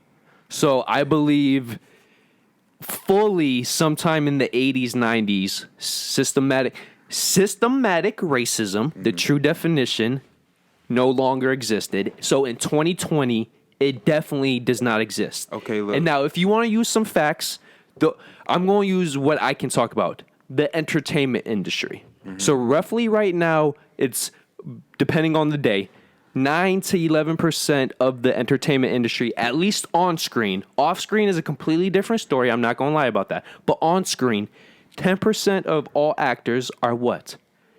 African. Right. Oh, you said 10%? Yeah. Yeah. Okay. So what's the population of America right now? Right. Of Africans? It's roughly 13%. So yes, they're technically undervalued, and it's not proper representation. But you're pretty close. Okay, excuse me. Now going. I disagree. Go ahead. Listen, what I was trying to say is, you said like it's a systematic mean it's a law. Laws have. Let to him finish his point first, though, G. Oh, my fault. let me finish his point. Now to go back to the whole Hispanic thing, Hispanics represent 19% of the population. You know what the representation is in Hollywood on screen? Not counting the Latin channels, because that's not really Hollywood. That's from like Latin countries coming over. I would say about 2 or 3%. depending on the day, it's 2.5 to 3.5%. So all I'm trying to say is, yes, there might 99% there is shit going on in Hollywood that isn't giving black people as much representation as they should. But the black community has come a lot further than the Hispanic. The major organization in Hollywood put out a list for the greatest top 10, the greatest films of the past decade. You know what the top 3 films were? All black. Get Out, 12 Years a Slave, and Black Panther. Now, is that true or is that pandering? Laws have to be enforced. And just because the laws aren't enforced doesn't mean that the law isn't there. So it's like back in the day when they first started making housing complexes. I was gonna make that point too. It's shit in deeds. It's shit in the deeds. They used to say y'all can't sell these to black people after you're done with them. Oh, you know what my counterpoint is? And like that shit is still in it. They don't do that today, but it's still no. On They the do papers. it's redlining. Yeah, it's still on the bill. So like that's systematic oppression right there. Okay, or it could even be a situation where we as black kids, we look and say like, yo, I want to do this and that when I grow up. So I need to go try and do it how these white kids did it. So we try and integrate their systems or their schools or their even sports teams and shit like that. You get feedback. You feel it. The cultural presence is a shift. And like at being a black kid, you gotta come. You can't be. Black people are loud. You feel me? We're opinionated and we're talented, and all those things mixed together just look like a threat on the outside.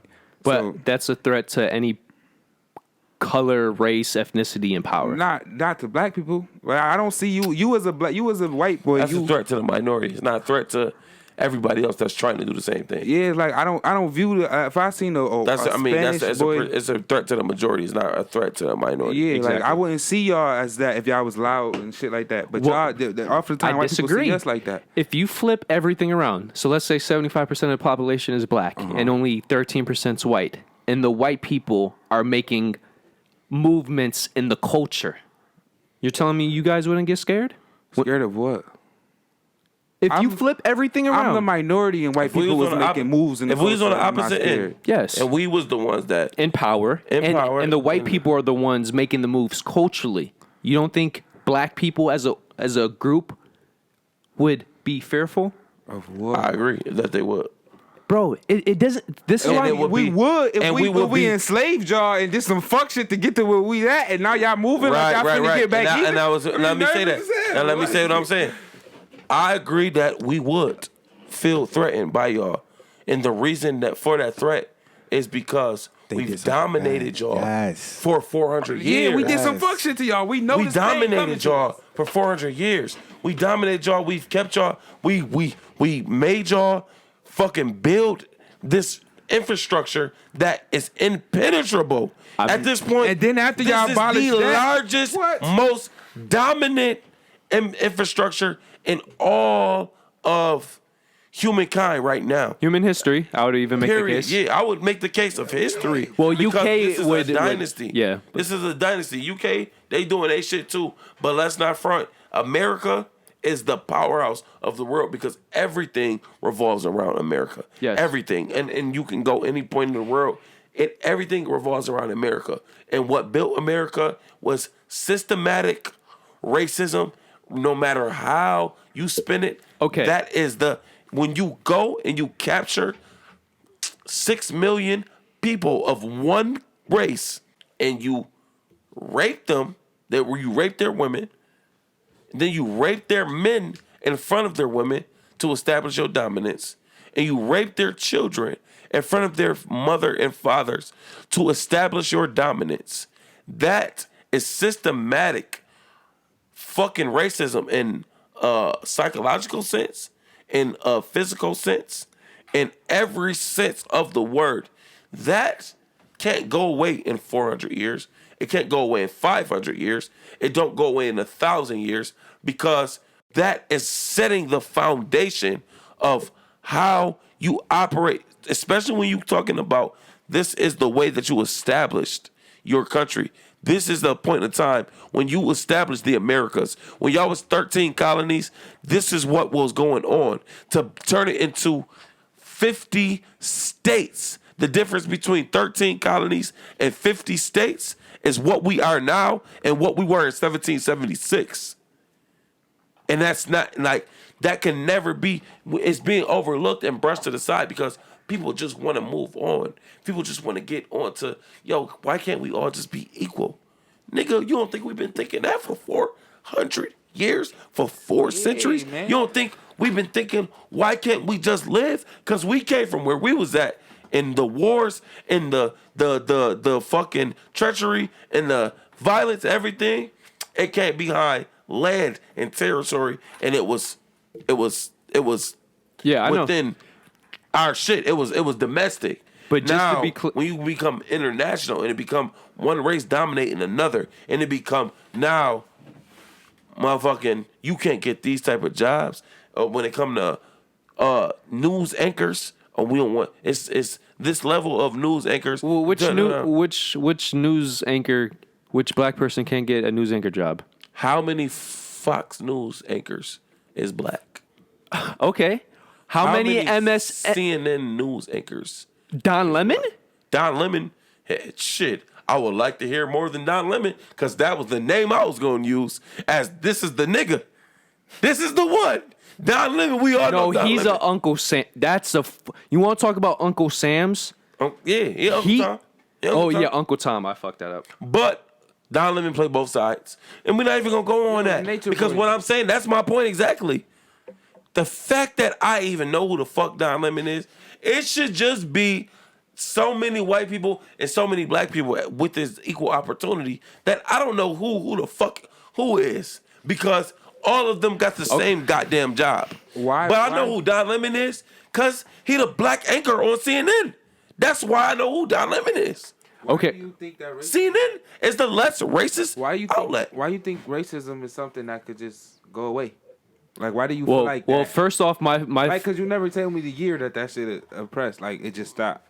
Like, I told you when it stopped. When?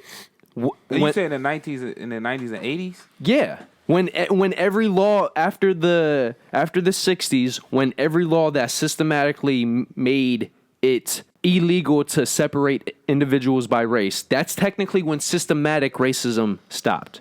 No, okay, my first question is, do you guys believe that every great empire used slavery to become great?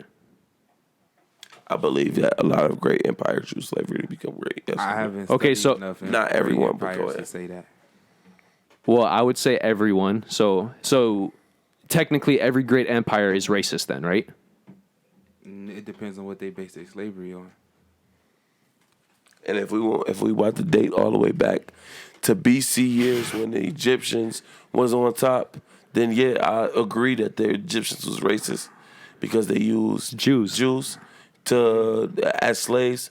But other than that, The Romans, the Turks, the Chinese, the Japanese, They use black Spain. slaves, or they enslaved their own people, They enslaved, or they enslaved their prisoners. they enslaved their non-race. So whoever they were conquering, they enslaved them. So technically, by the term racism, that's racist. yeah, Okay, but let me ask you this now. Boom. All right, boom. We running y'all shit. Take over y'all shit. Y'all shit ours now. When you start taking us from our land to your land, and then make us build your land up, and then you sell it to me. Nah, this ain't racism. This is how it go. This is God. This is this. Okay, is that. Jesus, Jesus Christ. You ain't keeping it funky with me, nah, nigga. This big homie big bank take little bank, nigga. Do something. Get out and late. No, you telling me you gotta pray to God. You gotta do this, that, and the third.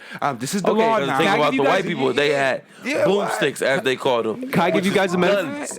And motherfuckers like us, we had sticks and rocks. So we look at this like, God damn. Can I give you guys a metaphor? They had mirrors and caught our people fucking. That nigga got a mirror. I've never seen that before. Can I give you guys a metaphor? What's good? Okay, so you guys get pulled in for a crime, right? Yeah. Mm-hmm. And let's say they have proof that you guys committed the crime, whatever it be. Do you blame the cops for arresting you, or do you blame your homie for snitching on you? I blame my homie for snitching on me. Always a rat. So why, when we talk about the slave trade, we only talk about the racist Europeans, and we never talk about your own people who are part of the reason why you guys were enslaved? Because Who don't talk about that? Yeah, I'm about to say who don't bring that up. We just said Don Lemon is an Uncle Tom, and furthermore, because I bring that every time we talk about on shit. We can't speak every on shit we single don't live time in. I ever talked about the slave trade, and I ever talked about Europeans taking us and putting us on them boats, every time I always bring up them fucking punk ass Africans that was giving them away, was selling us, man, offering us for like bars of fucking steel, for bars of iron, for fucking guns. I'm just happy y'all know this. Yeah, we know that. There's a lot of people that do not know that. Don't know that. But this niggas is well aware of fact. that. That's just a fact. It's two sides. We were traded for bars of iron. We was traded for bars of iron. That was the fuck what we. 3 bars of iron, 1 slave. 3 bars of iron, 1 slave. That's what the fuck we was traded for. So motherfuckers was bringing in ships of iron, and they said, "Okay, we got this," and then teaching the heads of these villages. This is how you build. This is how you make guns. This is how you make weapons. This is how you know. This is what this is for. Oh hell yeah, this is valuable to us. We can defend ourselves now against anybody. Oh, but they're not telling them you need a system. Like you can't just have guns and be that. Like that's what make you powerful. You need a government. We have a government over here. We got a legislative system. We got an executive system. We got a judicial system. And all 3 of them check each other. And it's not just about war. It's about currency. It's about assets. It's about owning shit. And they own shit. So they come over here, yeah, I got the guns. But everybody else in the world fuck with us because of what we own. So y'all can have y'all guns. We got more guns because everybody else got guns and they fuck with us. They all got guns too. So y'all got y'all guns, but we got way more guns than y'all can ever fucking imagine. And we got way more resources. So when we find something that's greater than guns, they fuck with us, and we the first ones to get that. Y'all outranked. Now you're gonna sell all these people. Y'all sell these people out. These people shitting on each other. They throwing up on each other. They pissing on each other. They're dying by the masses. They getting tossed off the boat like some fucking dirty clothes, nigga. And it's a fucking Atlantic Ocean. They getting tossed into the ocean because they didn't survive being treated like actual fucking animals, pigs. Like pigs, like less than pigs. Nigga, if you can't acknowledge the fact that that is inhumane for one, still relevant for 2, then that means to me that you have not done close to enough research. But it doesn't not done close to enough soul searching, dog. But that doesn't necessarily mean it's... My whole problem with the argument, I'm not saying it didn't happen. I'm not saying it's not right, and I'm not saying it's not fucked up. My thing is, it's not necessarily racist. What you call it? Well, first off, what's your definition of racism? Or what's your definition of what is race? Racism is... Race. Race itself is... Color of your the skin, different, and not just the color of your skin, but it's where you from and who you are. Yeah, race is like your genetic makeup is what make your race. It will make that's racist. Ethnicity. That's, it's based off your that, which is so. I feel like race is a magical fucking word. Yeah, it's a word that you could try to flex and make it. What if I told you that? Do you guys know the origin of race? The first ever definition why race was created? Probably to compete. That's probably why racing is running. Yeah, I would think it. Well, actually, competition. Race was created depending on which source you come from, the late 1800s, early 1900s. It had nothing to do with skin complexion. It was class, social. It just, in America, it happens that the reason why blacks are called blacks is because the majority of the poor or the people who were the bottom, the scum, are Africans. So when I'm talking about race and racism, I'm also using that definition. Of course, when I'm talking to my homies and I'm talking about this girl, I'm talking about, oh, yo, look at this white chick. Because it's easy, like, okay, she has lighter skin. It's a way to describe her. But when I'm talking about intellectual debates, when I'm using racism, I don't give a fuck about your skin. I'm talking about your social class. And the reason why I say this, because you guys were talking about the housing, right? Mm-hmm. Don't let black people... We are thinking from how the media has flipped race. Just like how they flipped gay and all these other words to where, oh, now it's this and that. In those contracts, when they say black, they don't give a fuck about your skin. They're talking about that money. When Jay-Z tries to buy something, if let's say he tried to buy an apartment complex, and they said, don't sell it to a black person. And Jay-Z pops up. Do you think they're not going to sell it to them? Of course. Selling that shit. Because when they... He ain't black no more.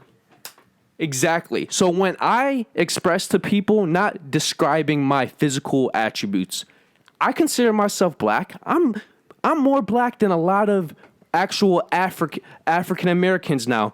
Because if I try to get a loan, if I try to do anything, which he has, I can't. Because when I put in my information, they don't give a fuck about my skin color. They look up how much money I'm making, and they look up where I live. And they say, oh, he lives on this street.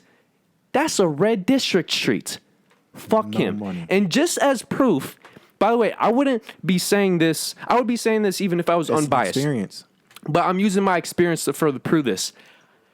I wanted to get a $25,000 loan. I couldn't because they said I had too much debt. Got my debt down. Now I'm applying for an $8,000 loan. They said I couldn't because I don't make enough money. So now I'm making enough money. I applied for a $15,000 loan. They say you can't because you haven't been at your job long enough. So now the combination of me growing, me experiencing stuff, and then listening to podcasts, opening my mind, I'm like, yo, I just found out about red district lights. I live in the hood. Maybe my street's part of that. I applied for a $1,000 loan. With my lowest debt I've ever had in my life, with my highest paying job, and where I've been working at that job for at least 6 months. I still got turned down. A white, quote unquote, white boy with an $800 credit score got turned down. So when people in the media and other people with privilege come to me talking about racism exists, hell yeah, racism exists. If we're talking about social class, if we're talking about skin, you could suck my dick.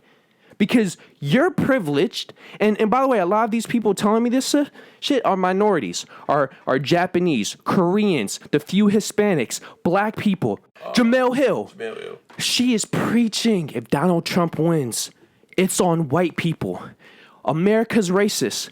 Bitch, how much money are you making? How long have you been in every privileged spot? And you're going to come to me that America's racist? If we're talking about social class, yes, it is. If we're talking about skin color, at certain points, and some people, I agree they are. But that's the racism where it's ignorance. Now, let me say this. If we want to talk about class, and we want to talk about where people at now, and when it comes to social classes, we have to talk about ancestry. If we talk about ancestry, we have to talk about people fucked up somewhere down the line. Yo, I was about to say something. Because y'all were put in a position to where your ancestors, and to the exception, like the only exceptions I would say is like the Irish. The Irish, the Italian, the Polish, the Jews. It's called white privilege. You think Jews have white privilege? Listen, I'm about to tell. What? You think they don't? Hell, fuck yeah. You think they don't? This is what be fucking me up about the world. Yo, how in the fuck do Jews? But for one, not everything is everything. I'm not talking about the religion Jew. I'm talking about the actual Jews. Yeah. Everything is. They got reparations looked for at everything. on the basis as a whole. On the basis as a whole, but really it's on the individual status. So if we talk about individuals and then we look at the individuals on a grand scale, like this amount of these individuals, hell, fuck yeah, Jews got what they have got $6 trillion in reparations. Yo, Franks, I want to tell you this. In reparations, we have never seen reparations. But you know why? Because we are a nationless. That's systematic oppression. People, bro. No. At the top to make sure that happens. We don't have nobody. We have had our continent divided into countries. You know why Jews got reparations? They were never slaves. Them niggas went straight to concentration camps and died. But they weren't slaves. Shit. You know why blacks have never got reparations? Why is that? In America? Because if you give reparations to the slaves, you have to give them to the slave owners because in court of law, as fucked up as it sounds, I'm about to say, I dare you to try to make this shit sound fair. I dare you to try to make this shit sound humane. A slave is humane. property of the slave owner. Now, how do you think that it is? Now, how do you? Like I feel like crazy, bro. How do you feel as a person? How would you feel if you just fuck 1800s, fuck 1700s? Somebody tell you right now in 2020, you property of them. You are property. But you guys are owned. Nigga, you have no life. You know why? Because whatever the fuck I say you do, you do. Wherever I say you shit, you shit. And if whenever I say you eat, you eat. You are my property. But that disobedience gonna lead to a series of unfortunate events. You die. Unfortunate because you're my property. That shit is bad. I own you. That's why we don't get paid for it, because we know, like, we're not fucking slaves. No, but like exactly, it's more of a thing when you say like, yo, I'm applying for these loans and I'm applying for this and I'm applying for that and I'm not getting it. I gotta be honest with you, bro. That's white privilege. You're not using your privilege the right way. You got, bro. It's like me being a black man. I know it's certain rooms I'm gonna be able to walk into, and I should be able to win it here because I'm a black man. You gotta have that same. The Asian people know they're gonna walk into the Asian market, and the Arabians, they know they walk into their stores, they're gonna get a job. They know that. That's they people. I know I go certain places and talk to certain people, I'm gonna get what I gotta. So if you go to a white-owned bank, me? You talking about? No. If a white person goes to a white-owned bank who lives in the hood, isn't he supposed to get the loan because it's his people? No, that's not what I'm telling you. I'm telling you as a white man. That you're telling me that you are experiencing racism because you didn't get approved for a loan. I'm telling you that that's just a misuse of your white privilege. It has nothing to do with. It's like racism and you not getting approved for a loan is like that's not the same thing. You can't compare those. How is that not systematic racism? And again, I go back to ancestry. You just use housing as a form of racism, but now when I'm using it, it's not.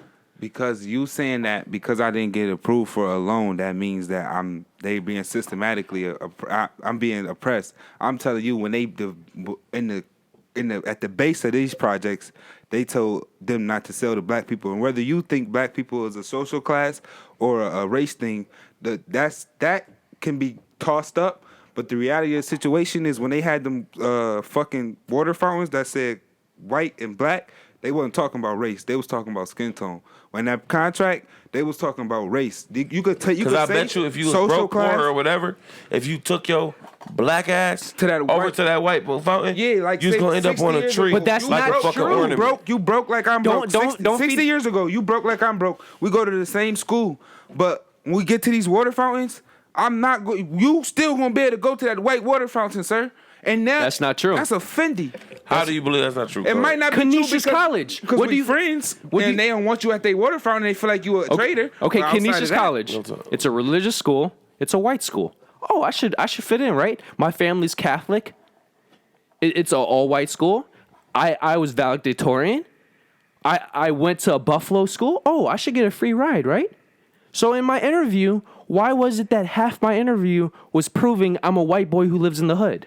Why is it that their program, 85% of their students are non-white? Because I'm about to tell you, like I just said, you misusing your privilege. They looking at you like, why you not over here? Because I'm poor, so I need the fucking scholarship. This is going back. Racism isn't what you think it is. Racism has nothing to do with your skin, bro. And as an example, if I set up a security box in Tonawanda and applied for a loan with my credit score, I could get up to 50,000, bro. Let's take it off money, because you right. That shit could be. Let's do this.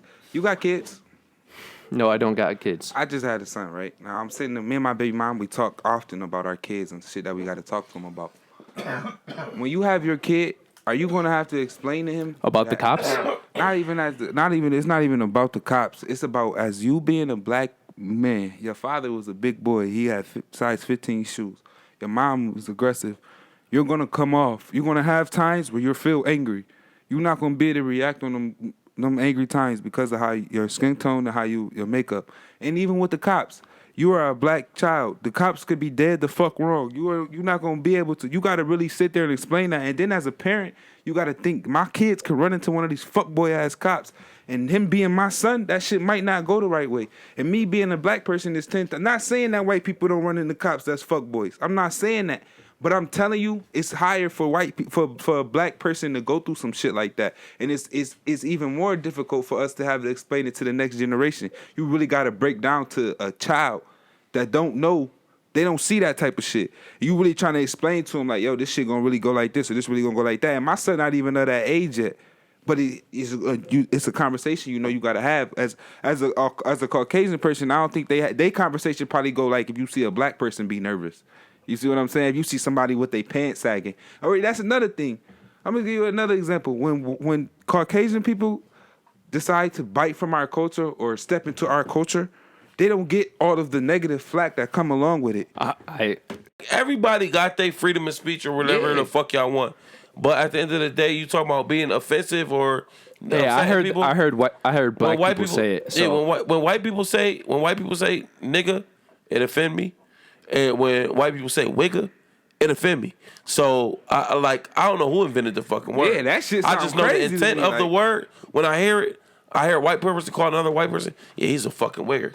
I be like, damn. You thought you was gonna be able to say that to me because I'm black. Nigga. I've actually heard wigger being said by a couple of my friends before. I heard black people say wigger. It's describing them as like a white person trying I heard to be more black. black people say wigger than white people. It's not even close. It's just because it's white, as in wigger. But when I hear white person, it's more offensive because of the intent of the word. I can see that, and the history of the other word, nigga. Nigga is like so watered down in 2020. Pregnant black women have been hung from trees called niggas. Young black little boys been dragged on the back of pickup trucks and beat to death called niggas. I just haven't read or seen that research. All the research I've read has always been... What research haven't you read or seen? It's always been the ER when in the South. Like when they're hanging those people, it's always the ER. The people in the South... No offense, South. I love the South. Shout out to the down South. They can't read. They can't read for one. And I mean, they not all they can't read, but they have a history of being less educated because that was like fundamental or academics itself was never preached. That was always an industrial region of the fucking country. It was always about not reading making money or making product or making crops or whatever. That's what the South was about. Northerners was more about academically and being politically correct and being fundamental about everything. Well, no offense. They was some motherfucking... Hey, boy, I tell you right now, boy, I motherfucking tell you. Goddamn, them niggas over there. If you go down there and you hear a motherfucking Klansman, when they talk, they're not going to say, nigger. They're going to say, that nigga over there, blah, blah, blah. Nigga is them saying nigger, but they speak the way they speak. And their accent or a southern accent, that southern draw, period, it sounds like nigga when you hear it. And it's never been a friendly word, ever, ever, ever. Nigga from a white man, that's where it derived. It has never been a polite fucking word. It never been a word of, my nigga. Back then, it was never a good thing. A nigga was the worst of the worst, nigga. You can call me a monkey. You can call me a piece of shit. You can call me whatever the fuck you want. The worst word you could call me at that point in time is a nigga. And it's a nigger, spelling it by definition, because a northerner would transcribe it as nigger. But if a southerner, where it really derived, where it came from, said it, it was nigga. And it's not just here in America. It's in fucking Australia. It's in fucking the UK. It's in anywhere that has been used the same way for the same purpose. Yo, I don't want you to think that like niggas is trying to say that white people don't have struggles and it's not poor white people in America and that they don't live in these black communities. Because I know it's this one white girl I used to go to school with. I want to bust this bitch doonies down. And I don't know why, because I don't even like white girls. But it's just like she behaves, she move like one of these little, you feel me? Yeah. So it'd be like, but that ain't what. But at the same time, I never sit here and say because you a white man or because you a Caucasian person that your experience is dealt in racism or is dealt in and this, that, and the third. Because honestly, I can't speak for your experiences. I only can speak for mine. And mine's being, I remember being a kid, bro. one of the first things I remember watching with my grandmother. It's about the whole. It's not about individual. It's roots. Like I remember, it's about the whole. As a black person, you grow up with your family telling you, man, this is gonna be some racist shit that going on, and this is. My grandmother told me this because her grandmother told her that, and that shit probably been happening since slavery. Okay, but so you can't sit here and tell me that shit, the slavery, the racism ain't this, the racism. It might not be so cut and dry as how it was when it was slavery times. But my boy, please believe it's bad for black people out here. It's real bad. And like you know how you say you got friends that's black and shit. I would encourage you when they tell you that it's bad, worse for us than it is for any other race. I would encourage you to really, really do your best to see where they coming from. By the way, that's ignorance because the worst race is Native Americans. If we're being technical, them niggas. Okay. You got like I say, everybody entitled to their opinion. But the way I feel about it is, I will go on record right now and say I agree. I disagree. I agree that Native Americans probably got it just as bad as us or worse. Nah. That being said. No, why the fuck do that justify it? No, I'm not. Or it don't exonerate. It don't exonerate. It don't prove no points. Yeah. It don't exonerate anything. No, but it just show that like that like the white supremacy is even more fucked up. Native Americans. It was the Africa. What was his name? Mesa Marcelo, I believe his name was. The Vikings. I'd have never let all those people before the Vikings. Like the Vikings when they first got here, they started teaching them shit how in we the was 900s. The Vikings apparently supposedly got to 900 to the Americas, the Eastern Americas. And then how can you say Native Americans got it worse? But this entire body of land, the Vikings conquered people. We don't got here. They didn't just discover naked land. What do black people got? The Vikings came over here. We don't have no enslaved people. Let's get to the that. people they slaved. What industry do black people own? What industry do black people own? Name an industry that black people got. They might not own, but not one. Every other race that you about to tell me got it harder than us own the industry. Who? Name one. Name a race. The Indians got the casinos. On Smash. Okay, just to be clear, can you explain to me how is it racism that 75-80% of Hollywood, the music business, is white, yet why is there not the same racism involved in sports? You're saying there's systematic racism. If there was systematic racism, sports wouldn't be dominated by minorities. No. You see, bro, it's not dominated. Hold on. Please let me have this one. Please let me have this one.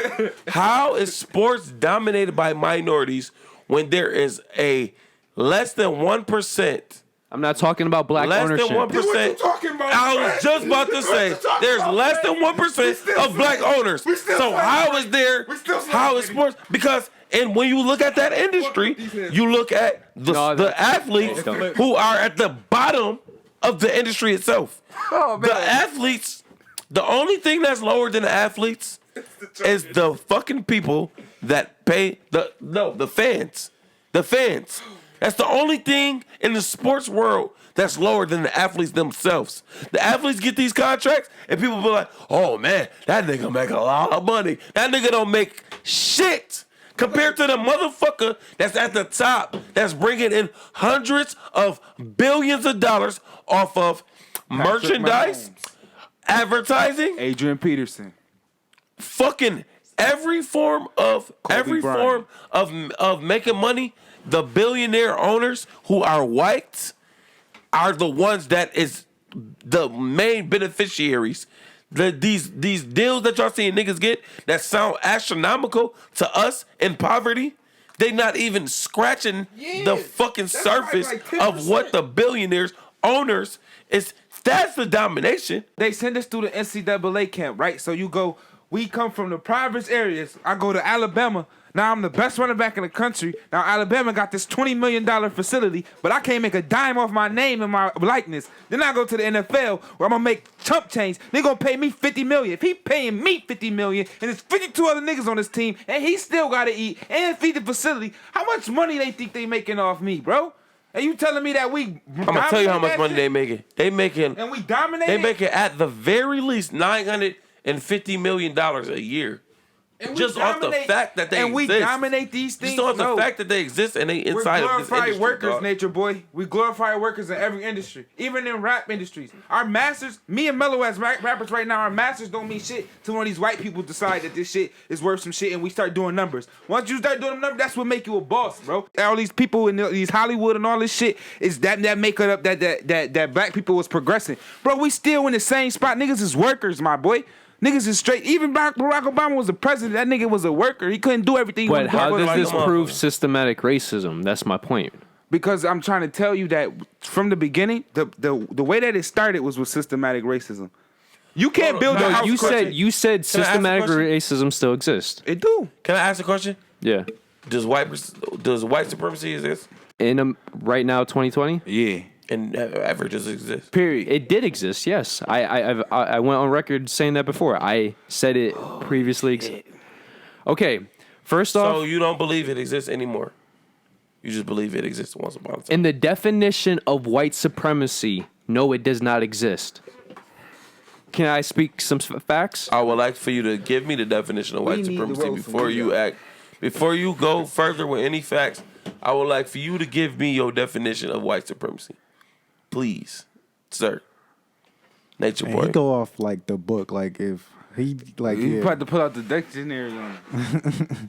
Like everything he be looking this shit up. Like he really does his research. Make sure you listen to the words about to be said. Okay.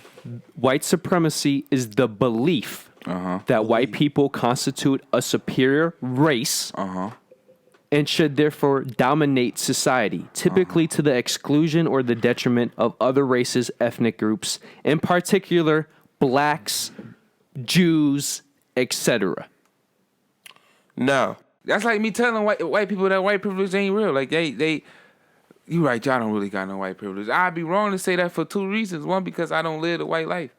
I know for a fact I ain't in y'all shoes. I don't know what y'all go through on a daily basis, but that'd be me telling you that, like, yo, on some real shit, I don't know where y'all come from. I'm just telling you from my experience. I personally feel like, yeah, it's white privilege in America. I feel like being a white person gives you a privilege to Americans. Now, I'm not saying as a black man, I feel like I would be privileged if I was white. I love being black. I feel like if I was a white boy, I would be... Oh, you're good. I would be an asshole white boy and I would hate myself. But that's just me. I like being black. I like the fact that my hair locked. I like the fact that I could say nigga and not have to worry about it from nobody. Like I like it. I love it. I think it's cool. I think it's lit. I even like the fact that as a black person, there's so much shit that come with it. Motherfuckers. I'm about to say, because a lot of times you look on the internet and white people try to compare white privilege to black privilege. Like, oh, well, you guys can say the N-word and all that. Like, bro, what would you rather have? You rather have I can say the N-word or I can get pulled over and not get shot in my face in front of my daughter for going to grab my with wallet. The police, bro. Y'all can have disputes with the police. I'm talking about, I seen the video, right? I've been pulled over with my white friend and he cussed the cop completely the fuck out. Ate his ass up. I said, oh, shit. You be looking at your friend like, yo, bro, chill out. Chill out, bro. Chill out, bro. Yo, whoa, shit, nigga, you need to calm down, bro. We about to get murdered. That's not how you handle these situations. He told this motherfucker up. What the fuck are you doing? We just came from work, you fucking asshole. Like that. He eating his ass up. I'm like, damn. If I would have told him, like, I didn't even do nothing wrong, he'd have hopped on shit with me. And then if I'd have disagreed with him, he'd have hopped on shit with me. He'd have pulled his weapon and then he would have acted like it was something that I did. That's not the biggest his intentions from the jump was to dominate me from the jump. He wanted to pull me over. He wanted to dominate me. Whatever the fuck that mean. That might come to you shooting me and killing me. That might come to you beating my ass. That might come to you just throwing me in cuffs and tossing me in your car. But you got to dominate me. I can't just leave from the situation with a warning. Hell nah. I can't just leave the situation with a conversation and a misunderstanding. And now we cleared it up. Hey, it's no way. So for you to say that it don't exist is what doesn't exist? White supremacy or systematic racism. Well, what you're talking about is not systematic racism. So I'm just So once again, let me go back. You're talking about white privilege in that white case. White privilege or whatever. No, it's bro. It's not whatever. Because I respect where you guys are coming from, but I'm the type of person we can't mismatch words. When we're talking about white supremacy, you talk about it in that form, or we're talking about systematic racism. Because there's too many ignorant motherfuckers out there, and when you have a voice, people, as we were talking about, people look up to people who have a voice. You're speaking to kids who might be growing up and then thinking white supremacy and institutional racism are the same thing when they're not. And it might sound... Okay, I will say this. For a long time, until maybe I was 26, 27, I mean, I don't even want to put an age on it, but it took a certain point of growth to realize that there is a difference between white supremacy and systematic racism. They are two different things, and I give you that. And that's actually a very good point, because they are two very separate things. White supremacy, it's everything baked into society. Yeah, it's like that's what society is. And then you talk about systematic racism, which is that's by law. That's the laws, that's the outside, that's the exterior. You know what I mean? So there is a difference in between that. And I just respect you, so I just want you, just like when you say whatever, people might take that as like, oh, okay. So I don't want to belittle the difference. I understand what you're saying. I respect that. I understand that. And I'm only correcting you because I respect you. That's something that teaches me. You know what I mean? Like, that's something that yes. Okay, I understand that perspective. I never thought of it like that. But you are correct. You're 100% correct. And both of them, though, are very, very, very instrumental in our lives, regardless. In our lives, white supremacy and systematic racism. And for you to think that, I mean, they do go hand in hand in a way, but in another way, they are two completely separate things. My problem, when you're white now in America, it's automatically assumed you're fucking racist, bro. That's true. The reason why I created this podcast because I don't feel like I could talk to people. Bro, I am so quiet at my jobs now. Because, well, to be fair, I got... Touchy times, like... I got. You can't say much of nothing at jobs now. Like, you gotta just be real careful what you say at jobs, and that's just because of the rules and shit behind shit. Like they want to make sure that everybody's included. They want to fucking avoid discrimination lawsuits and all that type of shit.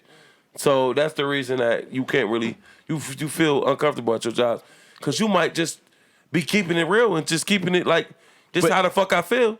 And this shit might get you fired. Like, this shit might get you... Because no matter what, since you're white, you have white privilege. Oh, you're racist. That's why you're saying what you're saying. Or maybe I'm saying... That being said, a black motherfucker say some shit at a job. Your black ass getting fired, too. I was waiting to say that. I got fired from 3 jobs from saying some shit that... Nigga like DK I just thought I was job. just talking. I'm just gonna say a white motherfucker said some shit to me. I thought that shit was racist. What time... I spoke my mind on the shit. I end up getting fired. These niggas swear I carry guns at my job. To me... Well, I've only worked at these massive corporate jobs, and the setup is a lot different, bro. It's very progressive, and trust me, because you guys are giving your perspective. Now, let me give you mine. Uh-huh. The minorities are not minorities. They are put in a higher class in terms of at least the base associate. The base associates, if you're white, you have the disadvantage. You need to be on your toes. You need to make sure you're doing everything correctly. You're saying everything correctly. Because if not... What's this company? Yo, Home Depot's. Freaking... I ain't gonna lie to you. Automakers. As a black man, it sound good to me. Welcome to my world. When I leave out the house, I gotta make sure my seatbelt on. I gotta make sure I'm not speeding. So do white people, bro. I gotta make sure. But let me say this. That shit sound good to me, bro. But that's let me say this. Why would a company feel like they gotta accommodate minorities? Why would they feel like they have to change policies in order to include minorities? But because of pressure, it looks good to the audience when they're giving. My point is, it's fake. You know where that pressure? It's fake. You know where that pressure coming from? Where? That pressure is coming from 400 years. 400 years. I know you hate to hear that. Because where you stand. You can't do nothing about that 400. You can't change that, bro. Where? 400 straight years of, and I will Google and show you videos and whatever of just motherfucking white people shady, man. Dominate. Industries, they dominate. Motherfucking cultures, they dominate. Goddamn They Black dominate. people- Say America because they don't dominate Asia. Who? White people. But going according to progressives, Hispanics and workshops in Asia. Like I heard the iPhone get made for like 20 cents and get sold for like that's a hell of a domination. That's on China. That's not on American companies. Japan doesn't do that. Japan pays everybody the way they should. No, I'm saying though, but what I'm saying, I'm digressing from the point, bro. My fault. But like, bro, that shit crazy, bro. I don't know, bro. I just feel like, bro, I just feel we're very isolated because if you go to Europe, bro, where the white supremacists came from, it's not like America. But they don't operate on white supremacy. From what I've heard, because I've never been to Europe. Yeah, you know why? Because they feed into diversity. Yes, and sometimes diversity for diversity's sake isn't diversity. Let that shit sink in. Diversity for diversity's sake. You mean like doing it just to do it? Don't really doing like it. It's Yeah, like when they had doing one it to token appease black the kid people. or some shit like that, right? And or women in war films from the 1920s. Yeah, I see. Even me, like when I go on Netflix and I see it's a whole lineup for blacks or for black classics. Yeah, and shit like that. That shit be I look at weird, that like, yo, y'all didn't have to do that. That shit be feeling Netflix, weird. what the fuck is that about? That shit be feeling but you weird, trying to figure out a way to include us. Y'all trying to figure out a way when all you gotta do is just include us. Is not treat us. I'm not disagreeing with you guys, but let's just don't treat us different. But just everybody work under the same rules, and we so deep in it, and that's why I keep bringing up 400 years because that is what makes it sustainable. That's the foundation. That's why it can't change because motherfuckers look at it like. But what they're doing now work is too deep. It's too deeply embedded in all of us. But can you agree that what they're doing? Oppression is too deeply embedded in the black people, and the domination is too deeply embedded in the white people. Ooh, so when white people give us some leeway, it's like, oh, we're doing too much just because they black. When black people is getting some leeway, it's like we deserve more. We deserve this. We deserve that. All we really need is equality. It just needs to be equal. But so can you agree that what some companies are doing, it's not equality because they're putting more? I do agree with that. Okay. And from a sense, I just told you I fuck. And from a sense that they just don't know. They just ignorant than a motherfucker.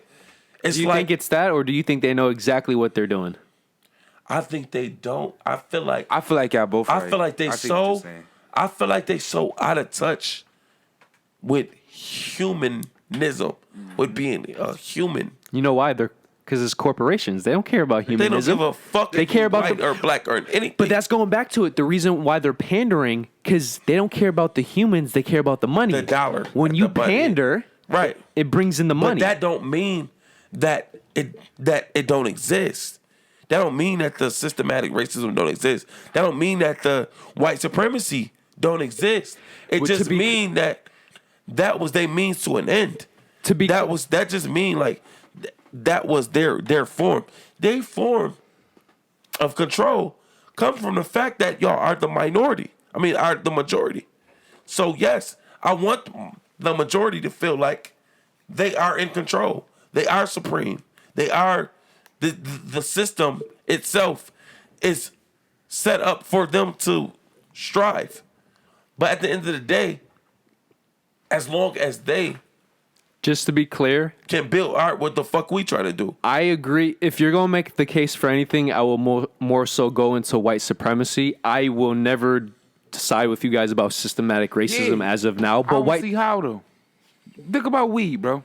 Think about what nigga. I just was telling you about Camilla Harris and how she used to do niggas with weed. Do you know they legalized weed and don't know black people own that shit? How did that happen? How? Tell me how. Because certain people purchased the IP before the black people did. When you hear about these companies making all this money off of weed, you don't see no black people around.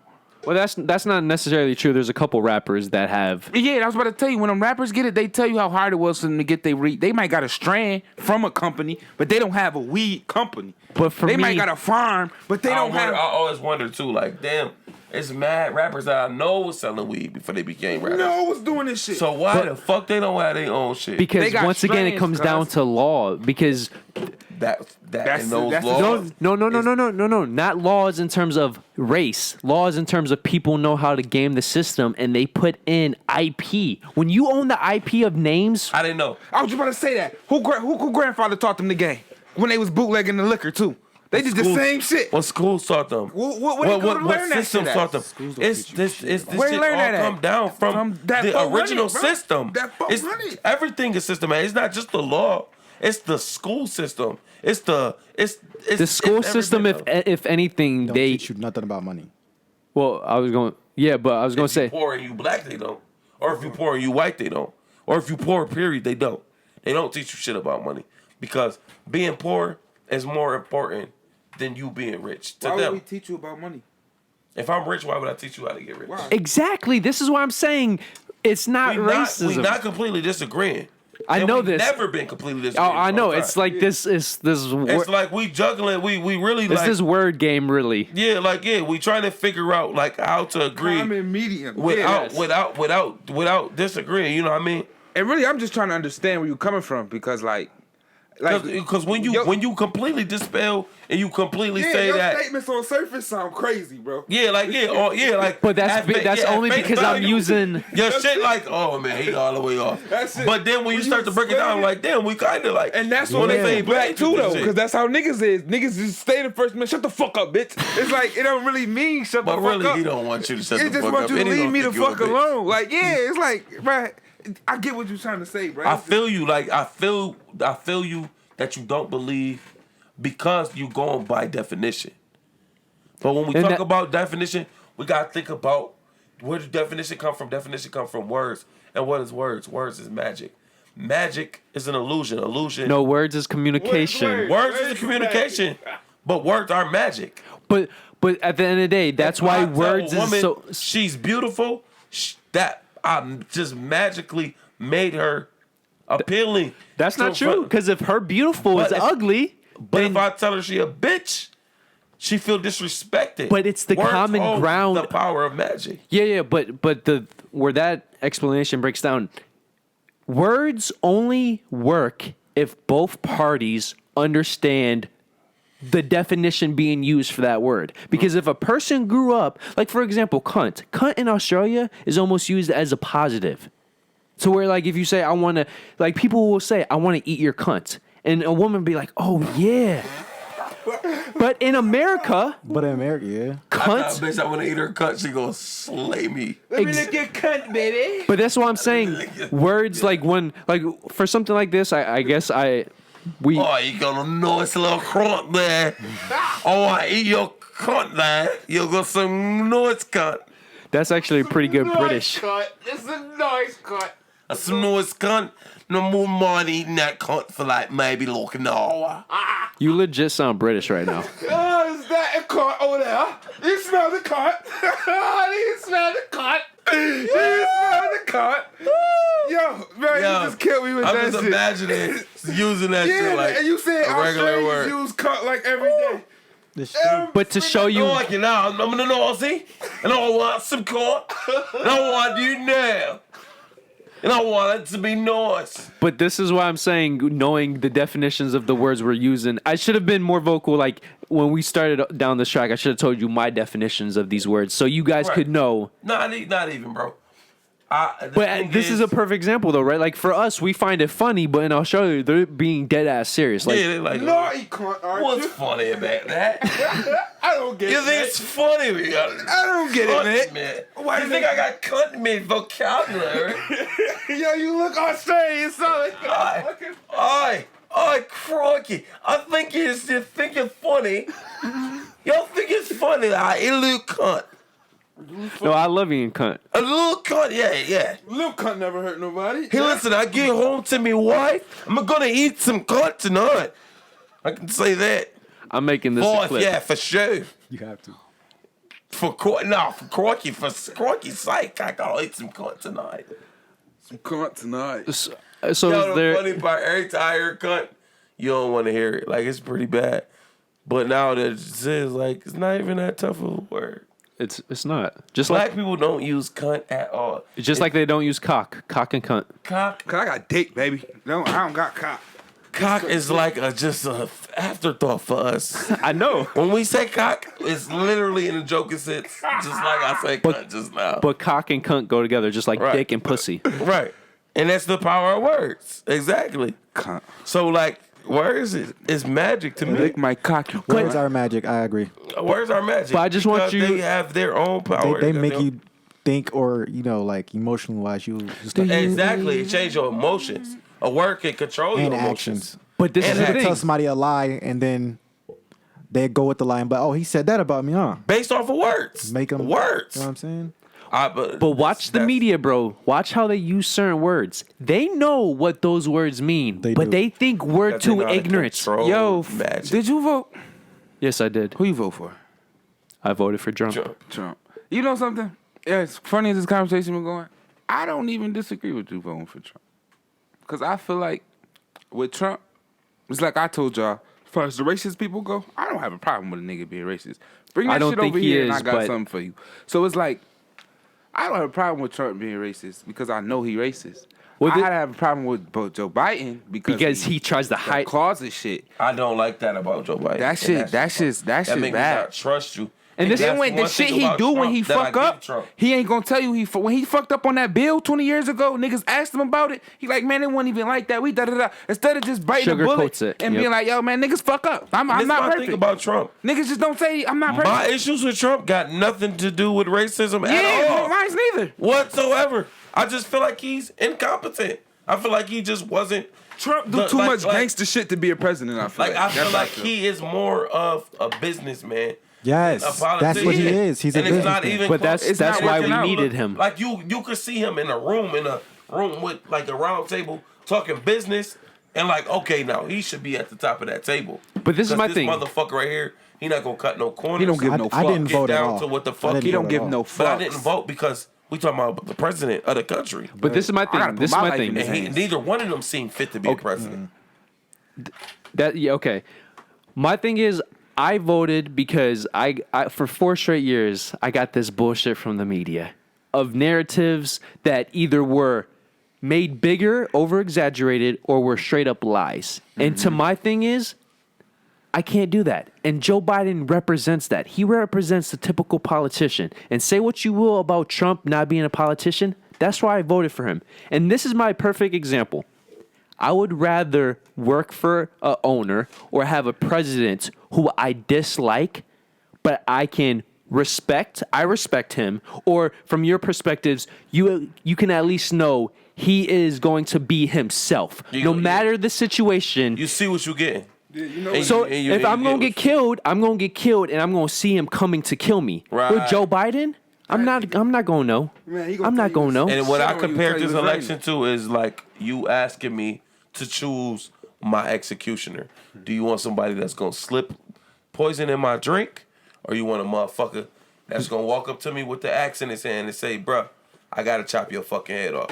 Trump is the one with the axe in his hand that's gonna chop your head off, and Joe Biden is the one that's gonna hey, Do that brother, pussy shit. You're good, buddy. Yeah. Don't worry Come over about here me. and take a drink. Don't even worry about and you me. sit here See like, you tomorrow. Oh, I'm taking you out. I'm fucking with you. This is my nigga. He got a black girl with him. Got me comfortable. And Like, shit. you He really fucking finna smoke dead. me. Yeah, He really you done drunk this fuck shit. out of here, man. Yo, Donald Trump when Joe Biden said to black people, if you don't vote for me, you ain't black. The next day, Donald Trump had T-shirts with Joe Biden face on them that said, "You ain't black." That to me is a gangster ass business move. That's some rap shit 50 Cent to do the Ja Rule. So it's like I can facts. respect that from that perspective of things, but just looking at the way he operate and shit, like the way he move, that nigga, you can look at him and tell his wife don't really fuck with him like that. But to be fair, if he did switch up, that wouldn't be Donald Trump. He's been Donald Trump from day one, and like it or hate it, at least you could respect he didn't change when he became president. Yeah. Now you might have your feelings about And he that. broke laws to get in the office. Is gangster. That's gangster. I'm sorry. That's gangster. All that shit he did. That's some play. Yo, you gotta look at Donald Trump if he was a black man and the shit he was doing.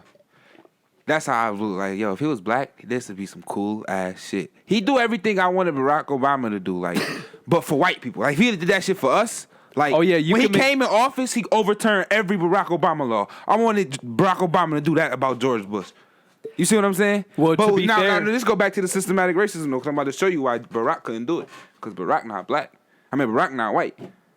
I disagree. Trump breaking all these laws and doing all this shit, he still was sick. He got voted out of office. Barack Obama and Joe Biden is the same person with a different mask on. They two cut fucking cookie cutter motherfucking politicians. Yo, everything Trump gets for doing, you feel like this is what they going for, but really they have bosses. They got people that's above them, and that's what they really going for. I know, they but just want to stay there where they at. But don't let what other people say fool you. Everything that the media has been saying about Trump, Obama's done 90% of it. What you can't say to me and sit here and say to me, bro, is that you feel like Donald Trump is a good guy. Like he wanted the best interest for whoever the fuck is not Donald Trump. Because all the fuck his whole thing was to make sure that once he leave, he's in a better position. That's every president. Obama did the same thing. Every president does that. Like, there's nothing. A lot, but yo, bro, it's not just it's about. It's usually give and take. It's never give. They really want their constituents to benefit so that they can benefit. So, you think it's cool that Obama, right before Trump became president, passed a law that with taxpayers' money, for the rest of his life, him and his family can spend $220 million on flying expenses. Who said that? It's a law. Look it up. Who passed this law? Obama, before Trump became president. But because Obama went about it the right way, because he knows how to speak and he knows how to articulate his words and make it sound good. That's right. I don't give a fuck about Donald Trump. What was the law? He passed a law. It was either $220 or $230 million, obviously coming from taxpayers because the government doesn't have money. Our money comes from taxpayers, to where for the rest of his life, him and his family, just them specifically, yes, can travel wherever they want for the rest of their lives or until that money is used up. That's pretty cool. $220 million total? Total. $220 million. That's the traveling budget? That's just the traveling budget. I'm going to tell you what the president make when he in office. They don't make more than... They shouldn't. They shouldn't. Because your point as a year. All these politicians shouldn't make shit. They shouldn't be making nearly... Why is it Biden goes in as a politician and he's a average middle class person? Now he's worth millions. And it's not because he's a politician. It's because of the fucking illegal shit him and his family does. That's just not right, bro. Yeah. Right. Niggas not saying that. Niggas not saying that like Barack Obama got through with Barack Obama. Yeah, that nigga had niggas enslaved in Libya, bro. That's a fact. Yeah. No, I'm not saying that he ain't do no niggas don't got no fault, bro. That's not the thing we saying. But right now the topic, this is what I'm saying, bro. The topic we talking about is Trump. Barack Obama is some past shit. Trump's still in office and getting voted out. But Barack Obama did not do a single shit for me when he was in office. Yeah, like real shit. I didn't vote for him neither time because neither time did I ever feel like he was going to do shit for me. When I heard him talk about, yes, we can, great America, let's do it. He probably helped white people more. Probably some weed shit, but that's gonna fuck me over. He coming for us. For real. He fucking with us. Like, this somebody that's really gonna help us, the motherfuckers that don't got no money. Like the motherfuckers, even Democrats, Republic, whatever, they all deal with motherfuckers with money. Exactly. Barack did more for the LMLP community than us. The Democrats is trying to suck more money from the niggas from the bottom, from anybody from the bottom, white, black, or whoever. The Democrats trying to manipulate the people at the bottom. Okay. The motherfucking Republicans is trying to control the top.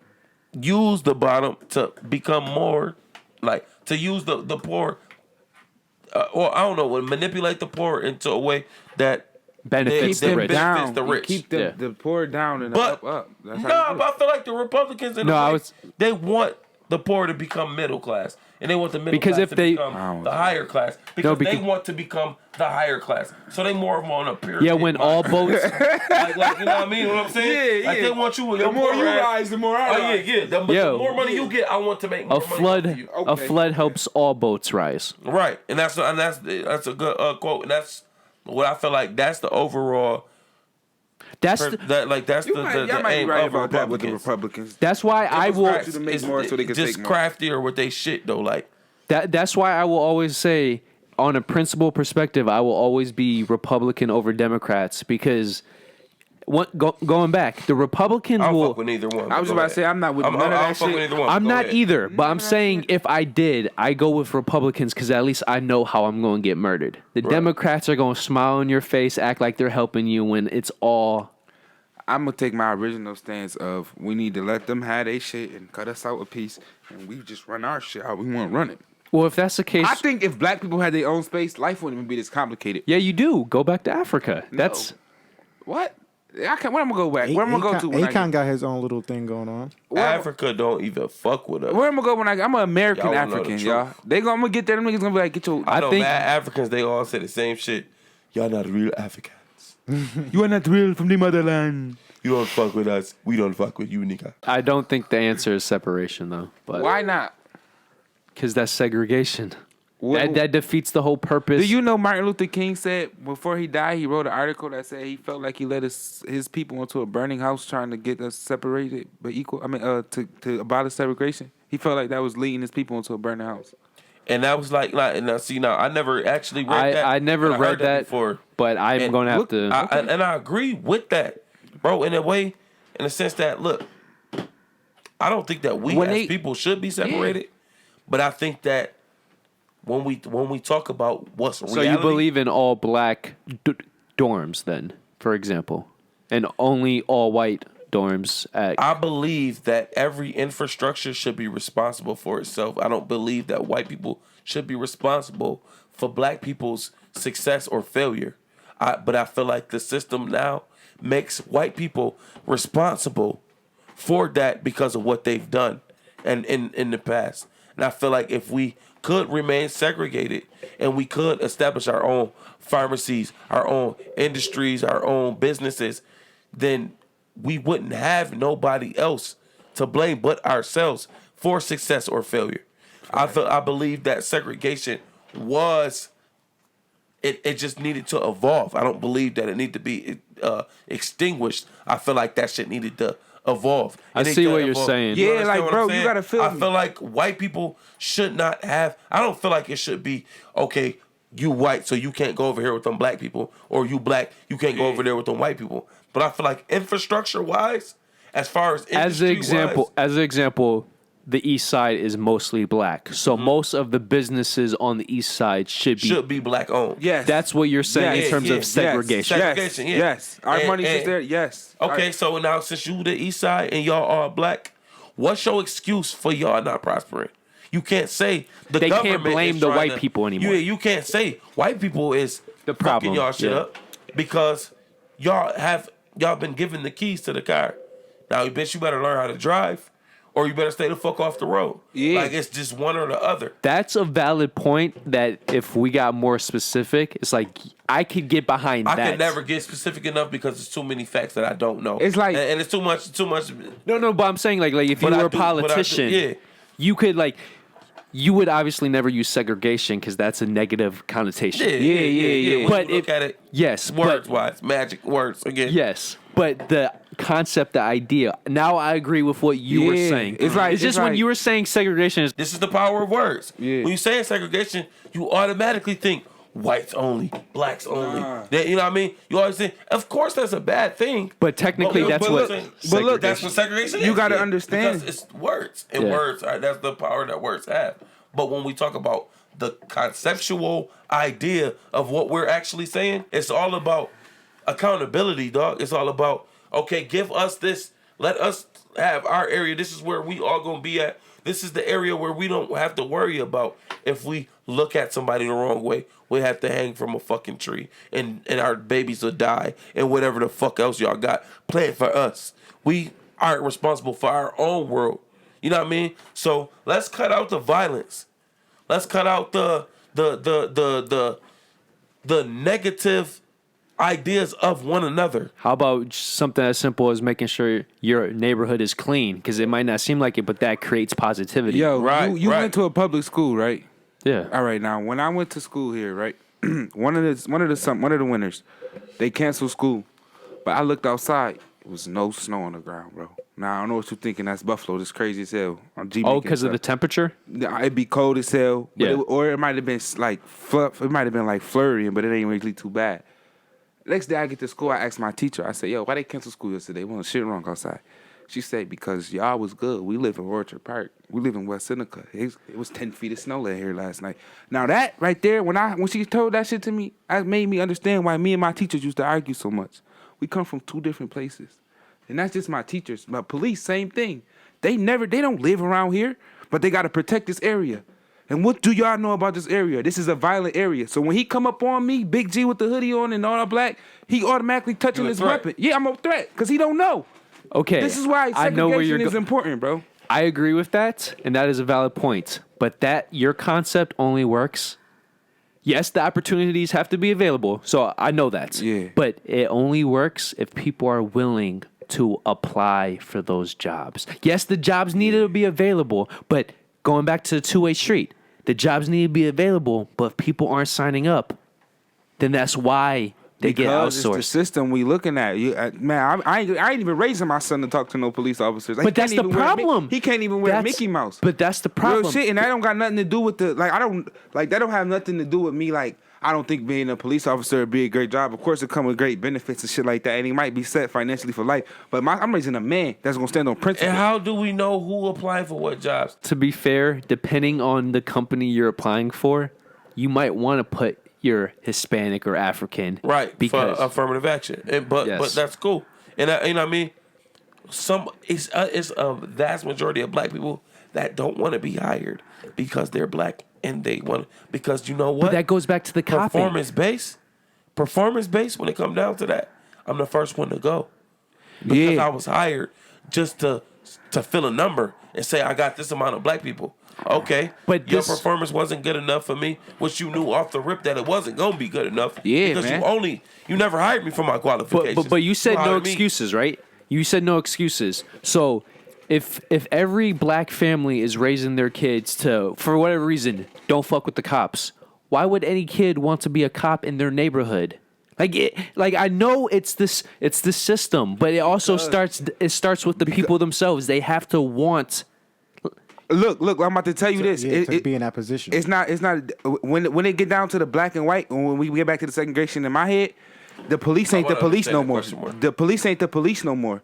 The police is the what's the people? Cuz what's the people? Enemies. No. What's the Black Panthers? The police is the Black Panthers. They not police officers. These are black people policing our communities. We don't wear no shields. But we police our own community. But that's technically in the white neighborhoods. It's called neighborhood watch. You see what I'm saying? They police their own communities. That's how we gonna do it in ours. But the neighborhood watch still has cops that come there. Yeah, but it's a level. It's a relationship. The cop come, he know to look for that's the community watch nigga right there. He gonna know what's everything that's going on over here. But yeah, you say you need a community watch, right? Yeah. But you still need black officers who, when they come to the community watch, can relate. And that's where it's black officers on the force. So, do you guys want to say anything else? I ate shit all day. I definitely got wrapped up in this shit. I can do this shit all day, though. We some talking motherfuckers, the four of us. Yo, and just so you guys, I hope you know, everything I was saying, I was being honest, but at the same time, I was trying to figure out where you guys keep the conversation going. It's your job, right? Definitely get that. Okay. You did your job well. Your job fucking well. And I think we had productive conversation. And you with somebody that's on the outside there looking. Yeah, it's thought provoking. And shit, nobody here is angry. Nobody's upset with each other. Facts. I feel like we all just talking, you know what I mean? Yeah, and that's the point of a podcast. But that's the problem too with the average person nowadays. They're not willing to do this. Right. And the thing is, even if we disagreed even more, the fact that you're willing to defend your opinion, explain it, but you're not getting hostile with me, I will respect it. You know I ain't no hostility because we know we right. I know that. In my mind, I'm right.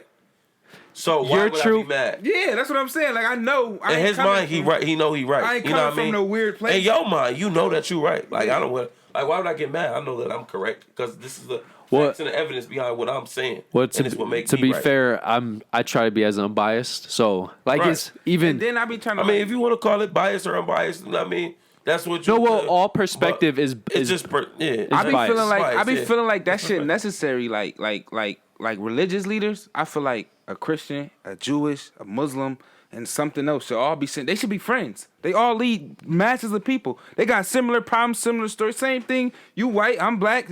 We should all be sitting down and talking. You feel like the white people got this. I feel like we got that. But at the same time, I do feel like we all need to have our own space. Just like I said, the Christian, the Jew, and the Muslim, they all got their own church. They might link up and talk. But I do feel like they should. Like, the more shit like that is important. Well, what you just said, it comes down to the human basics.